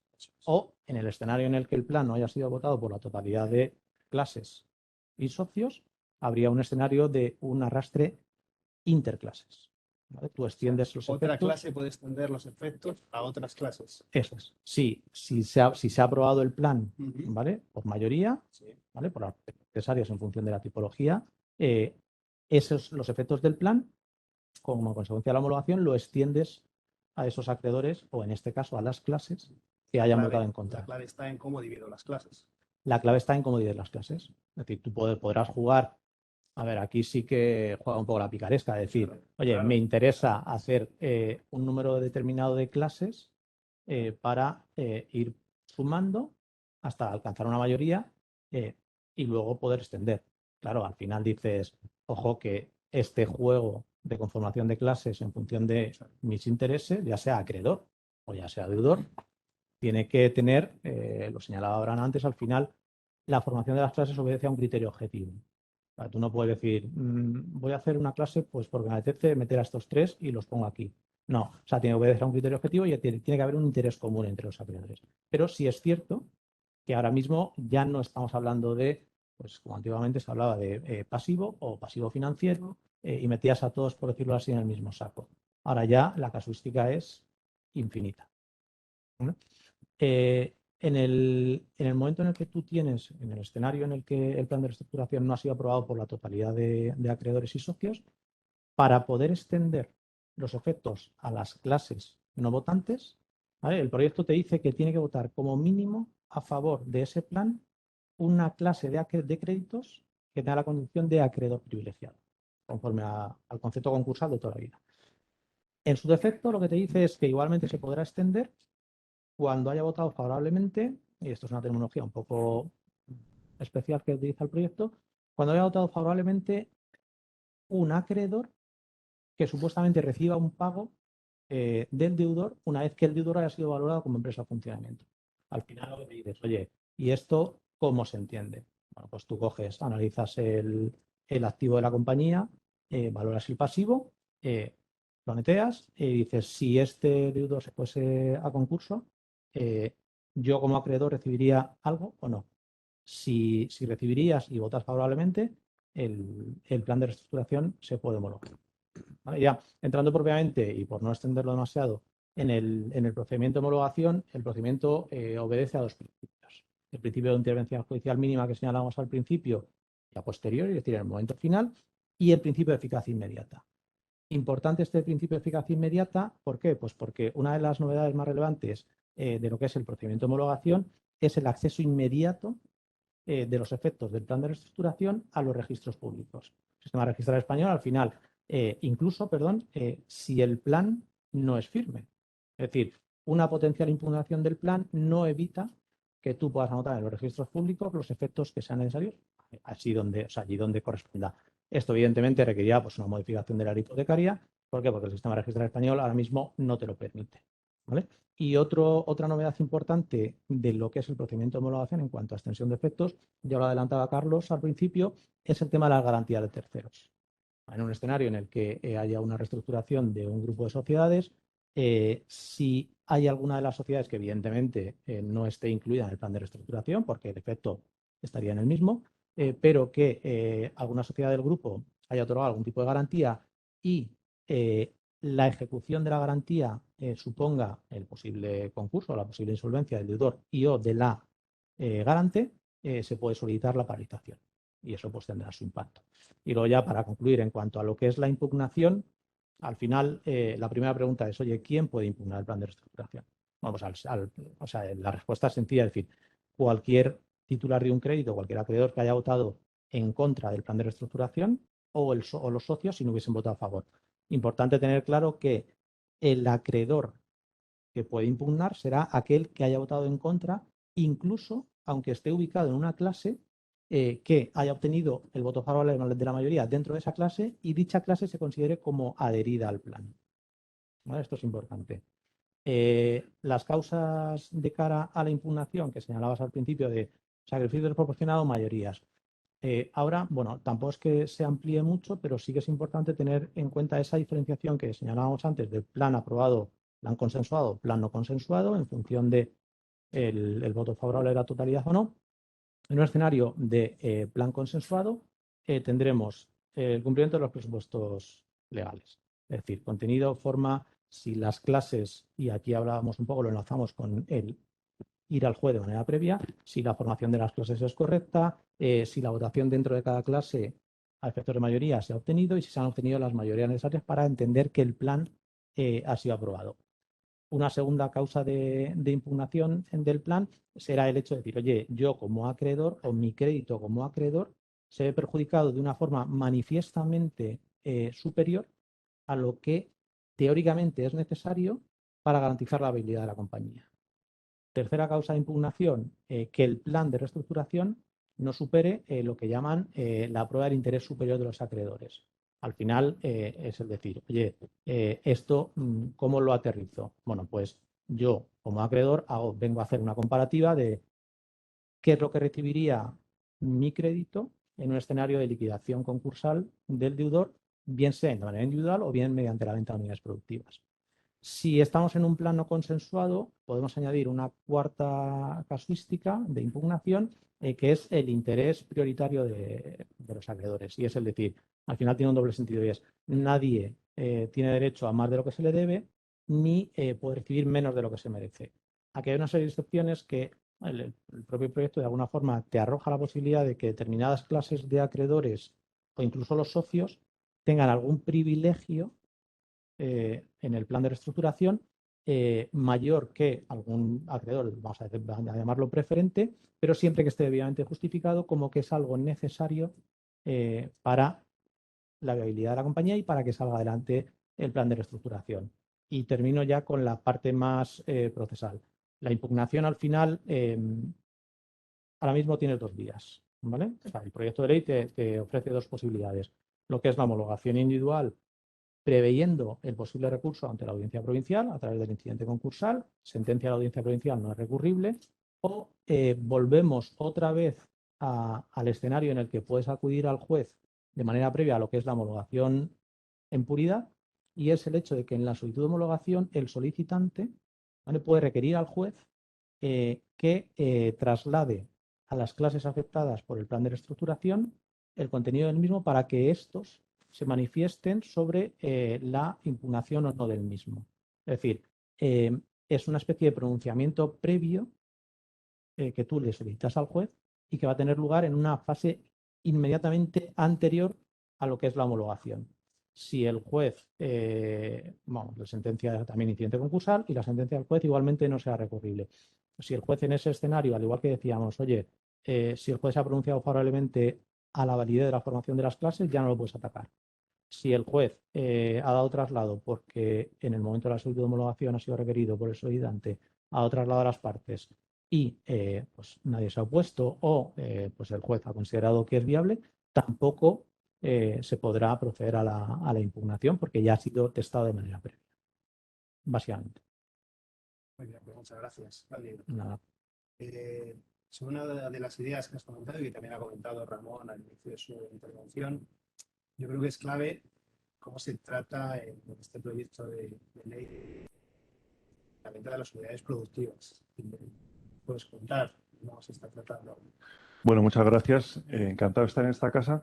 Matizar simplemente que soy economista, no abogado. Espero que mis compañeros juristas pues no me pongan de relieve las imprecisiones de terminología que pueda cometer, pero si lo hago espero tener el amparo, y no solo del modelador, sino de esta casa que es eminentemente financiera, ¿no? Como está claro, ¿no?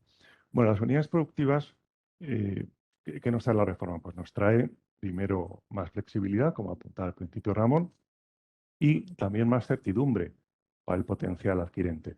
Uno de los motivos que en ocasiones ha echado para atrás pues, estas operaciones es los pasivos que asumía el verdadero comprador. Yo estoy aquí pues, quizá para aportar alguna experiencia que he podido ver cuando he ejercido como administrador concursal. En la firma en la que trabajo también hacemos asesoramiento de deudores, pero en este último papel pues quizá puedo contribuir a la perspectiva, ¿no? que han expuesto mis colegas.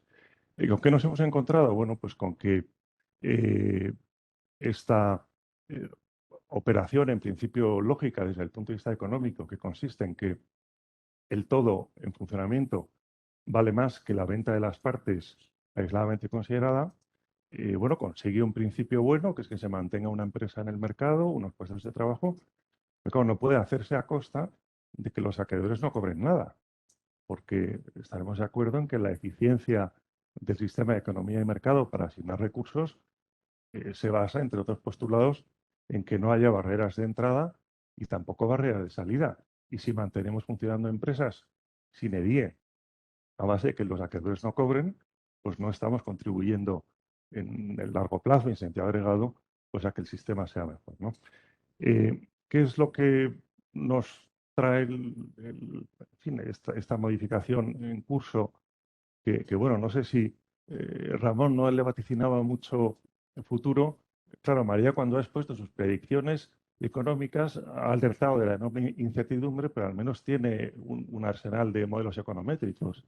Los demás, para predecir el futuro de la reforma, pues no tenemos eso, ¿no? Bueno, cuestiones relevantes. Primero, el comprador tendrá la obligación de mantener la actividad durante 3 años. Eso hay quien dice, oye, pues puede echar para atrás a gente.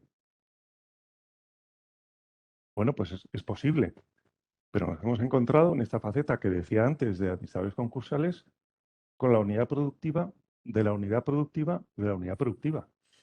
Es decir, una empresa que fue a concurso y alguien dijo, bueno, pues en vez de vender aisladamente los activos, pues hay alguien que compra esto, se queda con los contratos que le parece oportuno, con aquellos trabajadores, se le mantienen las licencias administrativas que, bueno, pues venga, sí, los acreedores, bueno, pues cobran muy poco, pero hombre, sigue la compañía funcionando, igual no cobraste casi nada de lo anterior, pero de lo nuevo negocio que puedas generar, pues te es mejor si tienes ese cálculo. Bueno, oye, pues esa sociedad que había comprado aquella unidad productiva, resulta que al año y medio vuelve a hacer lo mismo. Vuelve a hacer lo mismo en el siguiente. Claro. Dice, no, ahora solicito el concurso, rápidamente aparece otro comprador, en principio no tiene nada que ver con los directivos, porque ya se sabe, estaba en la norma anterior y sigue en la nueva, que bueno, pues el juez exonera al comprador de los pasivos anteriores, pero no lo hace si es una persona especialmente relacionada, ¿no?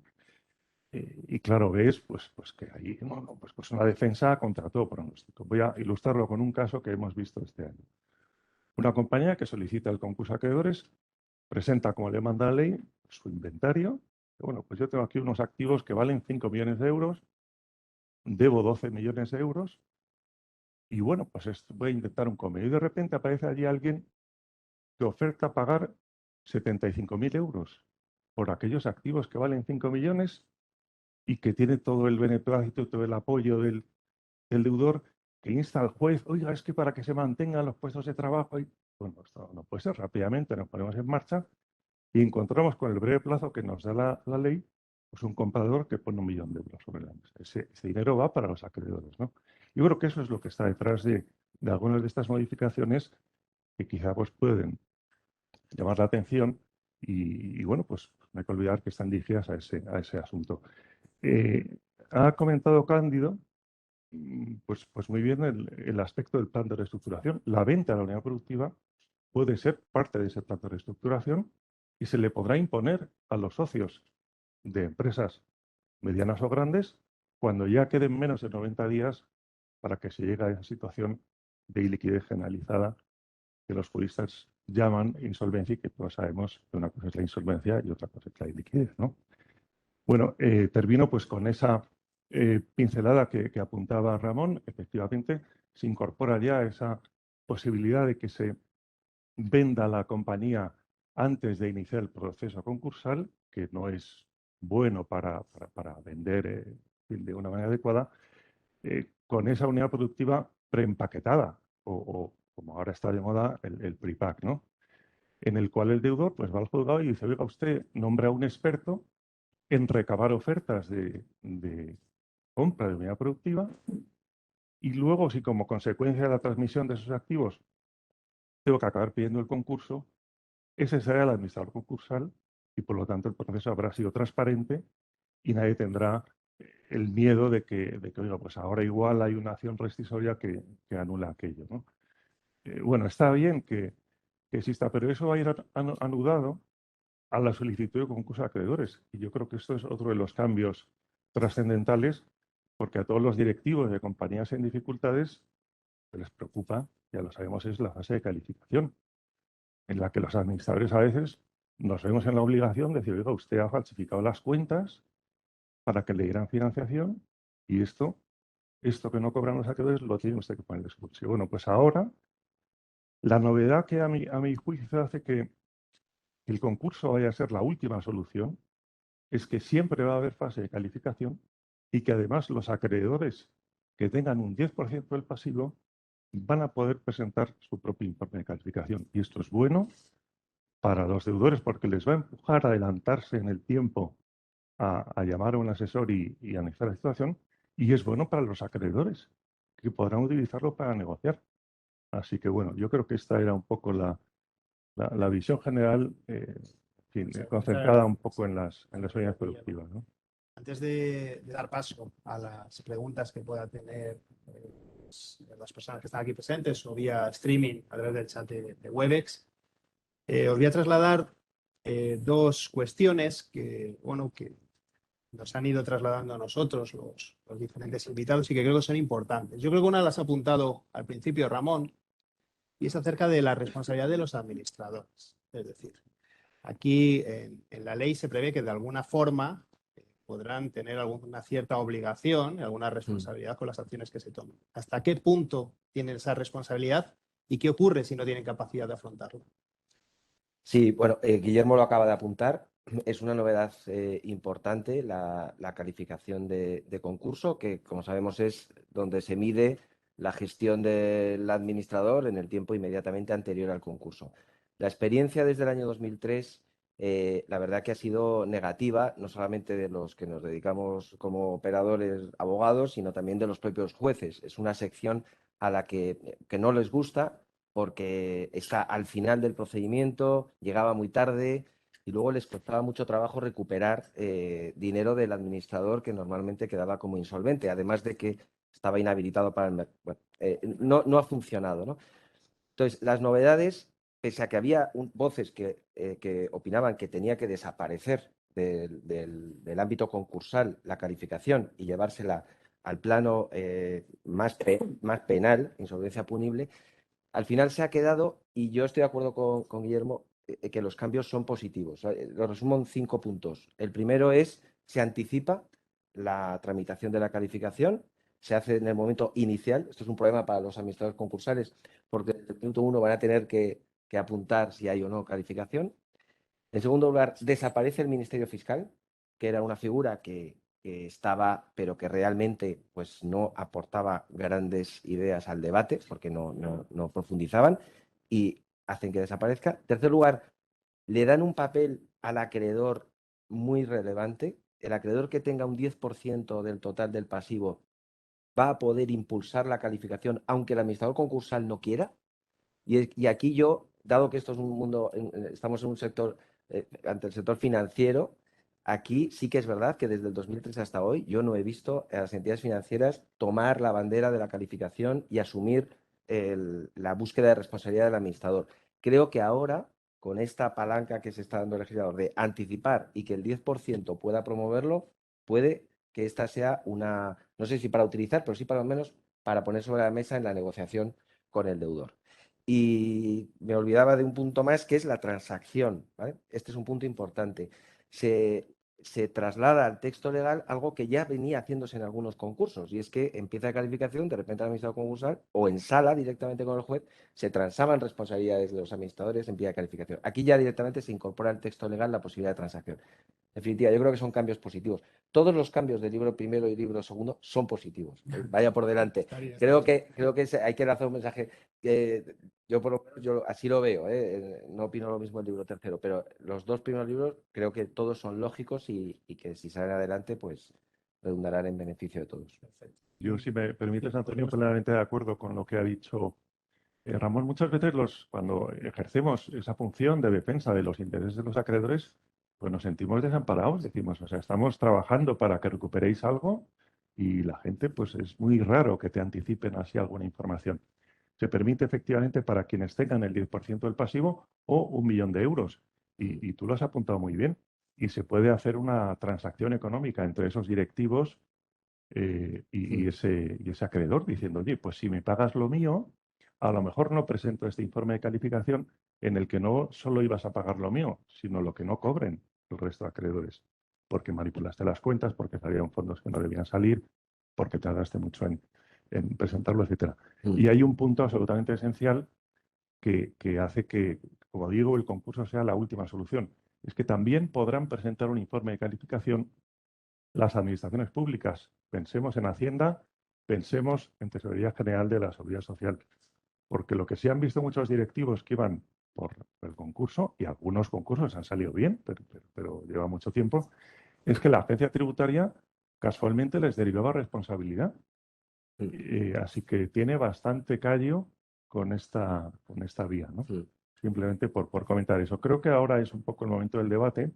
Yo creo que voy a discrepar un poco de Ramón al principio, pues para animarlo. Eso está bien. Yo creo que la reforma va en la buena dirección y además prueba de ello es la oposición que ha despertado, ¿no? Estamos todos de acuerdo en que la ley de 2003 no funcionó, ha sido un fracaso. Esa ley se aprobó pues con unanimidad de todos los parlamentarios. Así que, bueno, a lo mejor era pues una muestra de ese dicho que dice pues que un burro es un caballo diseñado por un comité. Yo creo que ahora tenemos un caballo de carreras en un proyecto formalmente presentado por el gobierno, técnicamente preparado por un grupo de expertos, entre los cuales está Ignacio Tirado, con quien he tenido la suerte de trabajar, que ha estado analizando los sistemas de insolvencia para que el Fondo Monetario Internacional hiciera recomendaciones que pudieran seguir los países a la hora de optimizarlos. Luego, no es una ocurrencia de alguien que esté encerrado en un sitio. Dentro de la comisión técnica había abogados que se dedican a este asunto y también había gente con formación económica. Luego, yo creo que es algo que está bien pensado y que por eso genera oposición. Y que parte de un diagnóstico. Los acreedores apenas reciben nada en procedimientos judiciales que duran una media de 60 meses. Este dato figura en la exposición de motivos del anteproyecto. Hay costes fijos altísimos, independientemente de que el deudor sea una microempresa o una gran compañía. Por eso sabemos que los acuerdos de refinanciación empezaron en las grandes empresas.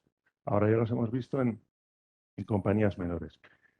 Y sobre todo la rigidez del sistema legal español nos sitúa en una desventaja comparativa internacional a la hora de que los fondos de deuda estresada, oye, pues a lo mejor voy a prestar a Países Bajos, donde tengo ahora un sistema regulatorio que sustituye al anterior del Reino Unido.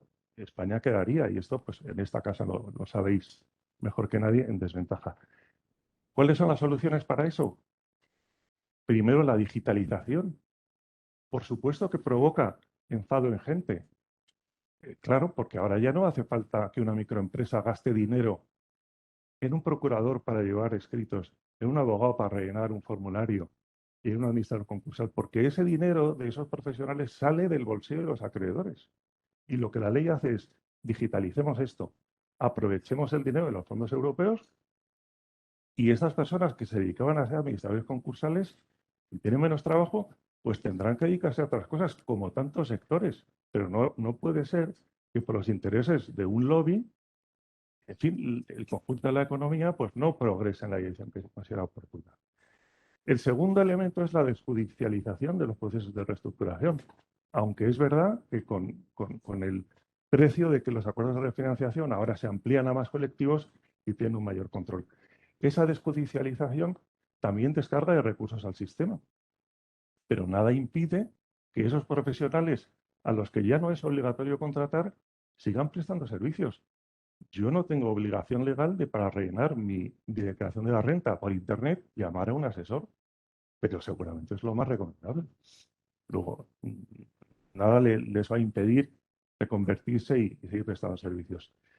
Y la última cuestión es la necesaria profesionalización de los intervinientes en estos procesos que destaca pues, por su amplio margen de mejora. Y eso explica, a mi modo de ver, pues, muchas de las oposiciones que se han visto en el entorno mediático y que yo espero que no prosperen. Pero bueno, era solo para animar el ¿No debate. creéis que pues, todos estos cambios van a afectar sobre todo a número de meses que lleva a sacar adelante un proceso de este tipo? Es decir, ya hablemos ya o en la parte concursal o en la parte preconcursal.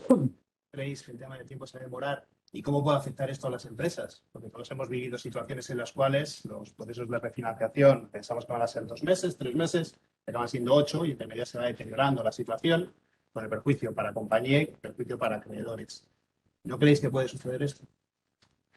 Déjame, perdón, Sí, sí, habla tú, Diego. pero Guillermo, con voz suave y templada, le ha echado mucha leña a este juego. Es que aquí juego en campo propio.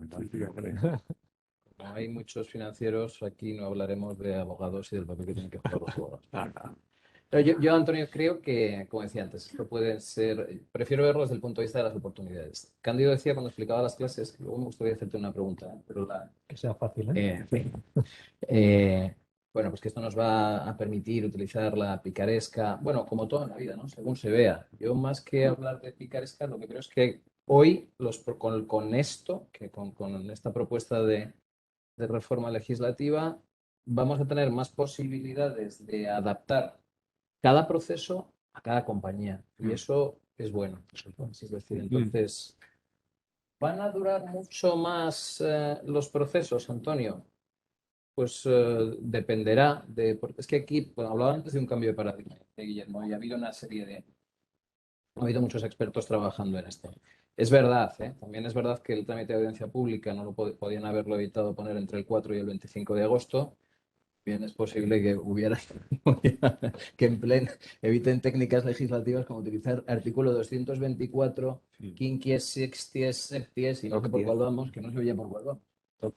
Pero es verdad que nos acerca, Guillermo, a otros países, a otras legislaciones europeas, incluso al tratamiento tradicional de los americanos. ¿Por qué digo esto? Pues porque a lo mejor hay un proceso al que estamos acostumbrados, a que también decía Candido, hablamos de refinanciaciones, y vamos a tardar mucho tiempo en dejar de hablar de refinanciaciones hasta que nos acostumbremos a hablar de plena reestructuración. Pero es que a lo mejor hoy por hoy, pues si yo me tengo que sentar no ya un banco, ¿por qué no 2 bancos y un fondo? Es decir, ¿por qué no y hacer una clase de acreedores y yo con eso tiro para adelante con un experto en reestructuraciones que me ha acompañado? Pues yo creo que podemos ganar tiempo, ¿sabes? Es decir, porque también puede hacer una polémica en esto. Ya, lo que pasa es que yo creo que yo casi te devolvería un poco la pregunta. O sea, hay dos motivos por los que un proceso de estos puede durar más. Uno, que es el que estábamos hablando aquí, el propio procedimiento judicial, las posibilidades de acudir al juez en múltiples ocasiones y demás. Eso lo dejo al margen porque puede pasar o no. Pero yo te devolvería la pregunta en el sentido de, tú ahora como asesor financiero, si tienes que organizar una refinanciación, hablas con 7 u 8 bancos, lo organizas y ya está. Si de repente puedes tener que hablar con todos los proveedores, que pueden ser miles, de un cliente y ponerlos de acuerdo y clasificarlos y conocerlos bien, yo creo que el nivel de detalle, ya digo, volvemos a lo de antes, que también puedes no hacerlo, pero a ver si va a ser discutible la propia formación de clases, el hecho de que GES fuera a determinado tipo de acreedores, sobre todo si puedes meter en la coctelera medidas que afectan al activo, porque si es pasivo dices, bueno, yo solo toco a estos, solo toco a vosotros.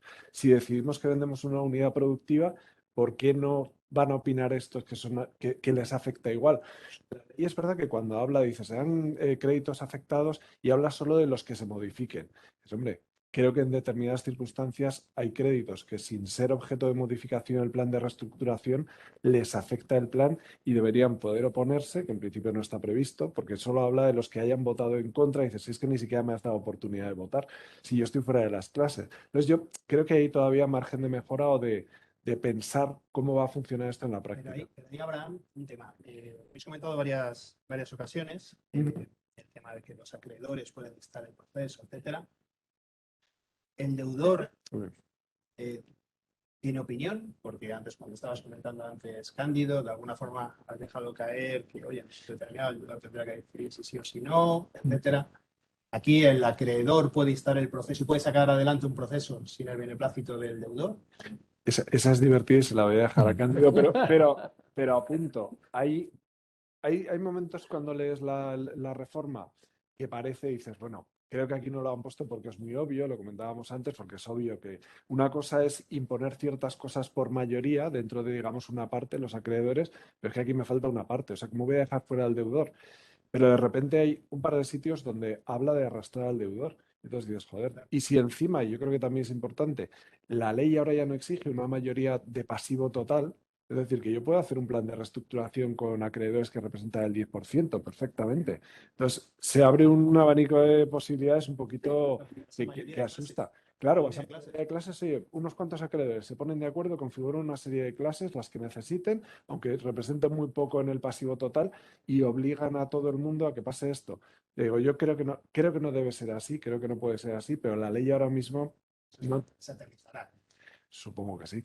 Bueno, yo diría, Abraham, que eso puede suceder primero en las compañías medianas o grandes y puede suceder cuando queden menos de 90 días para que la compañía entre en esta situación de impago. ¿Qué es lo que está incitando eso? Adelante usted, tenga el control, porque si usted pone en marcha el plan de reestructuración, usted, deudor, puede hacerlo cuando queden menos de 2 años para el vencimiento.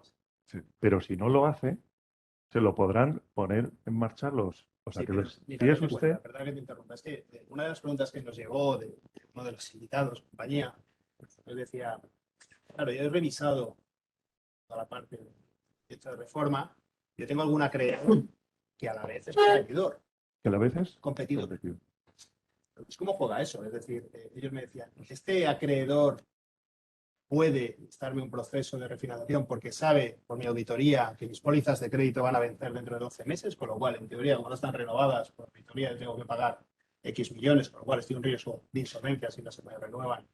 Este competidor mío o tiene que tener un tamaño suficiente para poder instarlo. ¿Cómo se está valorando Bueno, esta situación que es extraña, pero que se va a dar en el día a día? vas a tener la figura ahí, que no hemos hablado de ella, del experto en la reestructuración. Cuando exista un arrastre de clases y mayoría de clases aprueben, pero haya una que esté en contra, por ejemplo, los socios, pero también unos acreedores. Entonces deberá designarse a un experto en la reestructuración que básicamente valorará cuánto se pagaría por esa empresa en funcionamiento, a quién va a recibir ese dinero, porque ese dinero no va para los socios, va para los acreedores. Y tratará de explicarles, oiga, es mejor que usted adopte este sacrificio, porque si no la compañía va a acabar en insolvencia, igual se liquida y a lo mejor pues no percibe usted nada. Pero yo vi una Así que situación, ese es el- yo vi una situación diferente. Es decir, una situación en la cual la compañía en realidad no está en insolvencia, pero que yo, como soy competidor de esta compañía y sé que hay unas pólizas de crédito, digo pólizas de crédito porque es lo más típico, el circulante que te vence año a año, que vencen. Yo con esa situación, yo digo, oye, este señor de aquí a 2 años puede estar en insolvencia si no se le renuevan estas pólizas. Un señor que probablemente pudiera seguir funcionando en su día a día, porque luego se le renovarían, ¿se le puede instar un comienzo de negociaciones directamente a un acreedor o no? Cuando falten menos de 90 días para que ese impago sea generalizado, si la compañía es mediana o grande y tiene el suficiente apoyo, sí. Yo antes me En mi interpretación, Sí, pero pues es que es una, en ese caso creo que sí, pero porque lleva con una. Yo creo que dibuja un escenario traído de otras legislaciones y un buen escenario. Yo en esto que quiero ser práctico. ¿Por qué? Porque es que faltan 90 días. Y hay una posibilidad de que todos cobremos. Aquí lo que cambia es la perspectiva. Por eso decía, hay un cambio de paradigma en esto. Ahora ya, antes, ¿qué pasaba? Que este proceso lo llevaba el deudor. Y todos los demás iban al ritmo que el deudor iba marcando. Y ahora ya cambia, porque se le da un papel mucho más activo a los acreedores. ¿Y por qué no evitar? Oye, si hay una posibilidad, porque tengamos a un señor al frente que se empeña en mantener esto por no sabemos qué intereses, vamos a vernos perjudicados todos los demás, pues lo evitamos y tenemos este supuesto. Yo no creo que tú puedas iniciar un comienzo en tu caso, para darte respuestas concretas. Pues hombre, yo creo que no. Pero creo que no, porque falta tú decías, no estoy en insolvencia, es mi acreedor. Te falta el presupuesto objetivo, ¿no? El presupuesto objetivo es la insolvencia inminente, la insolvencia actual o la posibilidad de insolvencia. Esa es la Claro, lo que cabeza. pasa es Pero yo no lo veo, ¿no? Es decir, no creo que pudieras, que además ahí sí que una cosa es quién empieza este juego. Este juego lo empieza el deudor, ¿sabes? Es decir, y luego ya los demás. Otra cosa es que cuando ya has empezado el juego, ahora ya jugamos todos, ¿sabes? Es decir, y ya todos tenemos un papel en esta. El protagonismo del acreedor, además, es muy importante que ya se aflore, digamos, en el texto legal, porque el temor que había por muchos acreedores era no querer parecer que manejan el proceso, no querer entrar en el Consejo de Administración, no querer administrar para no ser personas especialmente relacionadas y contaminadas a efectos de una posible calificación como cómplice, como se hablaba hace muchos años. Ahora ya el hecho de que se naturalice que el acreedor tome el control de la compañía y que pueda intervenir en la gestión, yo creo que eso es bueno, porque es algo que no va a haber que ocultar y se puede hacer, ¿no? Y nada, oye, encantado de discrepar. La ventaja que tenemos es que vamos a salir de dudas muy pronto. Entonces, porque yo la discrepancia única la tengo en el libro tercero, pero porque creo que no es hacer una declaración de la renta. La declaración de la renta uno la hace todos los años y bueno, pues es algo que más o menos casi te dan el borrador y lo confirmas. Un concurso de una persona, yo creo que un concurso es algo serio y dejar en manos del deudor el hacerlo sin ningún control ni supervisión puede verse tentado a no contar con nadie para ahorrarse el dinero y al final asumir una responsabilidad con la que no contaba cuando empezó. Pues bueno, eso es la única, pero vamos, que lo saldremos de dudas pronto. Ya para ir acabando, no sé si hay alguna pregunta que queráis realizar a los invitados en la sala. Pues ya estamos sobre tiempo. Pues nada, solo me queda. Yo tengo una Venga, Cándido. pregunta. Dejaré tranquilo. que le he preguntado yo y no me ha hecho caso, o sea que no. Antes de empezar, o sea que. Pregúntasela. Yo quería preguntarte por el cómputo de las mayorías. ¿Vale? Entonces, yo el cómputo de las mayorías para sacar tanto un plan de reestructuración es como las elecciones americanas, ¿no? Primero ganas el Estado y luego cuando has ganado todos los estados ganas el país, ¿no? Pues esto primero vas por clases y ahí computas sobre pasivo. Cuando ganas cada clase, si tienes más mayoría simple, más votos a favor que en contra, siempre siendo un acreedor privilegiado, has ganado el país, has ganado el plan, ¿vale? Dicho eso, y ahí tenemos que ser imaginativos. Pero yo, la segunda, que la has explicado, no lo entiendo. Entonces, porque esta es la primera, la regla Te general. diré que yo tampoco. Ah, vale. Pero bueno, o sea, al final lo que te dice la norma es, oye, tú tienes un plan de reestructuración, ¿vale? Primera pregunta, ¿vale? Monosilábica, ¿sí o no? ¿El plan de reestructuración ha sido aprobado por todas las clases y por los socios? Si es que el plan contiene efectos que les impacten. Sí. Vale. Pues nos olvidamos del juego de acreedor privilegiado o la subclase esa rara. Si la respuesta es no, es decir, estás en un plan de reestructuración en el que hay determinadas clases de créditos o incluso los socios que han votado en contra o no han votado a favor del plan de reestructuración, uno de los requisitos para que pueda ser homologado, ¿vale? Luego ya el juez valorará la concurrencia del resto de requisitos, si el deudor se encuentra en insolvencia, en cualquiera de las situaciones, el momento temporal del residuo de concurso, si concurren el resto de circunstancias, ¿vale? Pero uno de los requisitos que te dice es que para poder ser homologado en ese escenario de plan no consensuado, tiene que votar a favor del plan, tiene que haber votado, perdón, a favor del plan al menos una clase que tenga consideración de acreedor privilegiado. Bueno, tú te coges quiénes son acreedor privilegiado, privilegio especial, privilegio general que se mantiene, ¿vale? Y dices, ¿ha votado? Sí, pues ya está, el plan puede ser homologado.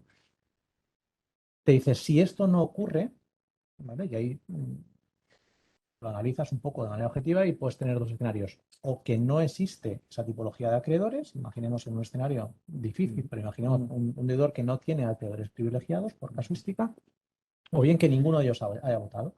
Dice, oye, ¿el plan puede ser homologado si no existe esto o si uno no ha votado? Dice, sí, siempre que haya votado al menos un acreedor. ¿Vale? Dice, vale, ¿pero qué tipo de acreedor? Dice, bueno, pues es un acreedor, da igual la clase que sea, pero que si tú coges, ¿vale? Y dices, vamos a hacer un futurible a nivel mental. Oye, esta compañía acaba en liquidación, ¿a ti te tocaría algo? Pues eso, como lo plasma el proyecto, es que ese acreedor reciba un pago, ¿vale?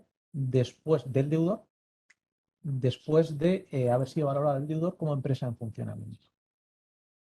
Y ahí un poco lo que señalaba Guillermo, bueno, a lo mejor, seguramente a lo mejor hay algún caso más, pero a mí ha sido el que más me ha llamado la atención. En toda la norma siempre se habla del experto en la reestructuración, siempre como algo optativo, ¿no? Algo potestativo, bien del deudor, porque al final, ¿quién va a nombrar al experto en la reestructuración? Bueno, pues el que lo nombre tiene que pagar, ¿vale? Excepto pues un privilegio que se les otorga a las entidades financieras, que, oye, si yo propongo uno, tengo que asumir el coste, o si el que ha propuesto el deudor no me parece bien, yo lo puedo, vamos a decir, impugnarlo, ¿vale? Le digo al juez, oye, este no me parece bien, por la razón que sea, objetivamente justificada, evidentemente, y hago una contrapropuesta. En ese caso, dado que la iniciativa la llevan las entidades, tendrían que asumir ellos el coste, a menos que en el propio plan de reestructuración se prevea que el coste del expuesto en la reestructuración sea asumido por el deudor. Bueno, pues volviendo un poco a esa categoría, es un escenario en el que, si bien en el proyecto, pues, prácticamente en la práctica totalidad de los escenarios en los que habla del experto en la reestructuración, mete la típica coletilla de si lo hubiera, si así hubiese sido nombrado, si se designase, en ese supuesto se exige informe del experto en la reestructuración, como bien señalaba Guillermo, para, oye, ¿cuánto vale esta empresa? Es decir, ¿qué valoración? Valoración de la empresa en funcionamiento, y ahí el experto no se dice informe del experto en la reestructuración si lo hubiera, no, te dice informe del experto en la reestructuración, o sea, que tiene que haberlo. Entonces, o sea, es una categoría en la que, bueno, pues la tipología es un poco rara, porque sí es cierto que, oye, la redacción a nivel de la Hay que legislación. leerlo 20 veces. Sí, sí. No, Lo tengo aquí delante y creo que es mejor que acabemos eso. es que el expuesto es como... Dos cosas para que no se nos quede en el tintero de la homologación, que ahora que estás contando son importantes. Una que yo creo que ha quedado implícita, que antes estábamos acostumbrados, o hasta ahora estamos todavía con la ley actual, a que la homologación extendía solo determinados efectos, ¿vale? Quitas esperas, además con límites en el caso de las esperas. Ahora la homologación extiende todos los efectos, ¿vale? Los buenos y los malos también. Y la segunda cuestión que iba a decir, también muy importante y que creo que ha quedado ahí un poco, hasta ahora una refinanciación, aunque normalmente cuando hemos trabajado para las entidades siempre homologarla, protegerla y tal, teóricamente sabíamos que si cumplía los requisitos para ser considerada refinanciación ya tenía una cierta protección, aunque luego no tuvieras todavía, digamos, el sello de la homologación. Ahora es que un plan de reestructuración o lo homologas o no tiene ningún tipo de protección en caso de concurso posterior. O sea, toda la protección frente a rescisorias pasa por la homologación, no hay alternativa. Entonces, un plan de reestructuración no homologado para nada. Dicho de Ni otra extiende efectos Ni a extiende- los, Sí, pero o sea, por eso, a los eso intraclases. antes pasaba también, que tenías que ir a homologar, extender efectos, eso sí, pero la protección te podía...